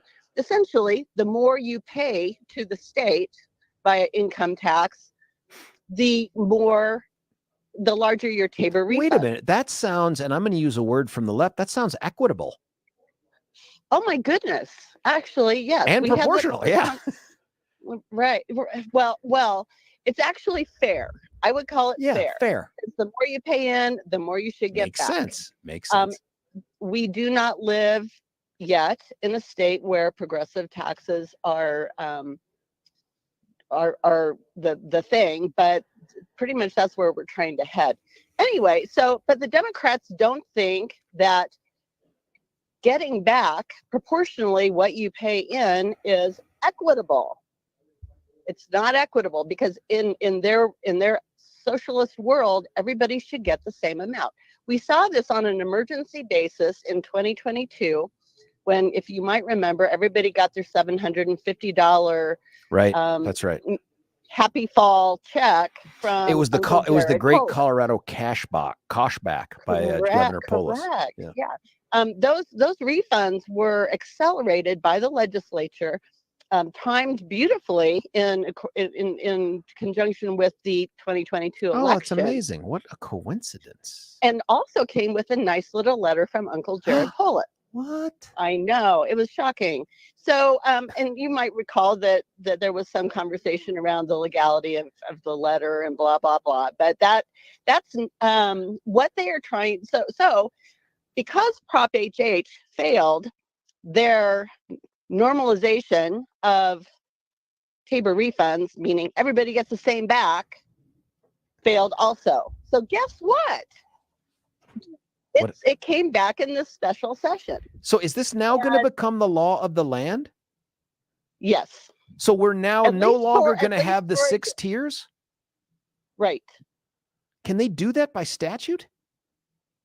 I think that is a great question, and probably for bigger legal minds than mine. I think that this is very wrong. But it is all in the name of equity, because we have got to treat everybody the same, regardless of whether you pay in to the state $50,000 or $0. You get the same amount back. Well, I feel like then I just want to pay in what they pay in. That seems fair. If we all pay in the same amount, we can all have the same refund. I would like that. Can that be part of the bill? Unfortunately, we are no longer to the point where this can be amended. We are hearing this lovely bill on third readings here this morning, beginning at 10 o'clock. And others. We have limited time on this, but I was hoping to get you were an eyewitness to some of this anti-Semitic ranting by Elizabeth Epps with the support of Timmy Hamasdez. Any thoughts on that? You know, George, I thought I'd seen a lot of crazy stuff in this legislature, but this took the cake. I have never seen somebody behave so irreverently and disrespectfully to their fellow legislators, and without being called out on it. I want to tell you how courageous my good friend Ron Weinberg is. He is an amazing individual, and I just can't sing his praises highly enough. The fact that he stood there and listened to this tripe. I mean, it was. I've never seen anybody quite do that. It was incredible. Is it possible to I'm just coming up with this on the fly, to have some sort of an MMA-like fundraiser between Ron and Timmy, where if Ron comes out as the victor, then Timmy resigns, but all of the fundraised money goes towards pro-Israel sort of victim assistance stuff. Is there any way to set something like, my money's on Ron, by the way, I don't know, or like American Gladiator, something. I mean, I don't want anyone to get seriously hurt. Anyway, I'm just wondering if, you know what I'm saying. I don't know. I don't know. It sounds like an interesting. Yeah, I know you can't jump in on this. I'm so appalled at the fact that the House Dems and the statewide elected Dems are just mums the word on this anti-Semitic stuff. Lisa, if you had taken to the podium and said word for word what Elizabeth Epps had said, one, you would have been cut off almost immediately, and two, the media would have led with this story as Lisa Frizell, anti-Semite at the podium, thunders away against the Jews, blah, blah, blah. And yet here it's just like crickets chirping. 100%. That's the thing, this double standard that exists between the Democrats and the Republicans as far as our freedoms of speech are glaring. The differences are glaring. We are treated so differently than their members are on a daily basis. The reality is we are a lot more outspoken than they are, generally speaking, except for a couple of people. This coming session is going to be really, really get the popcorn. Hey, 100%. Representative Frizell, thank you for the good fight. If there are things to update tomorrow, hopefully we can bend your ear and get you on the phone here some more and have that conversation. That would be great, George. I'm always so grateful to have the chance to talk And to you. thank you for making our listeners smarter, Representative Lisa Frizell. I hope we get you on tomorrow. If we don't, happy Thanksgiving. Hey, got to cut away for a quick break. With whatever time we have left, we'll wrap up this thing, and we'll get it going again tomorrow. Stick around. George Brauchler, 710 KNUS. Say goodbye to clutter and hello to convenience when you experience organization transformation in your home. Roll 'em out shelves. Your clutter transformation experts create affordable Colorado-crafted organized storage solutions. These custom options will maximize and organize your kitchen and bath storage as Roll 'em out shelves carefully designs and builds roll-out drawers to fit your space perfectly. To clear the clutter, contact owners Joyce and Brent at Roll 'em out shelves to schedule your free in-home estimate today. Say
George Brauchler back with you here, 710 KNUS. My thanks to Representative Lisa Frizell. Listen, folks, I don't know if you picked up on this, but people just listen to the show.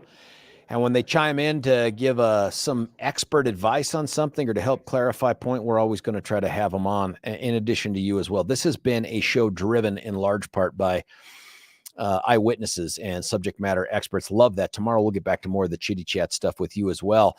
Listen, we talked about Tim Hernandez, kind of a bully, the whole bump and shoulders thing with Ron Weinberg, that same kind of gutlessness. You need folks like Ron that'll stand up to bullies. There's a guy like that. His name is Dan Kaplis, and the bully in this case tends to be the insurance companies, that when their insureds do something wrong to hurt you or a loved one, whether it's through negligence or recklessness, sometimes intentional conduct, they'll act like a bully. First, they want to be your friend. They want to be your buddy. And they, oh, we'll do this for you. We'll do that thing. They never offer to do more than the minimum. But then if you push back on them, then they get to be bully-like. That's when you need a guy like Dan Kaplis and his partner, Babar Waheed, to hold them accountable. Give them a call at 303-770-5551, 303-770-5551. Stand up to bullies. Check out dankaplislaw.com, Kaplis, Kaplis law.com. Hey, listen, that does it for the show today. I got this long list of people to thank. My thanks to Representative Ken DeGraaf, Sherrie Peif from Complete Colorado, page 2, Barb Kirkmeyer, state senator from up north, Ron Weinberg, representative and courageous dude from up north, Representative Lisa Frizell from Douglas County, the best county. Listen, tomorrow we're going to talk about things like court opinions regarding Trump and the ballot. George Brauchler, 710 KNUS.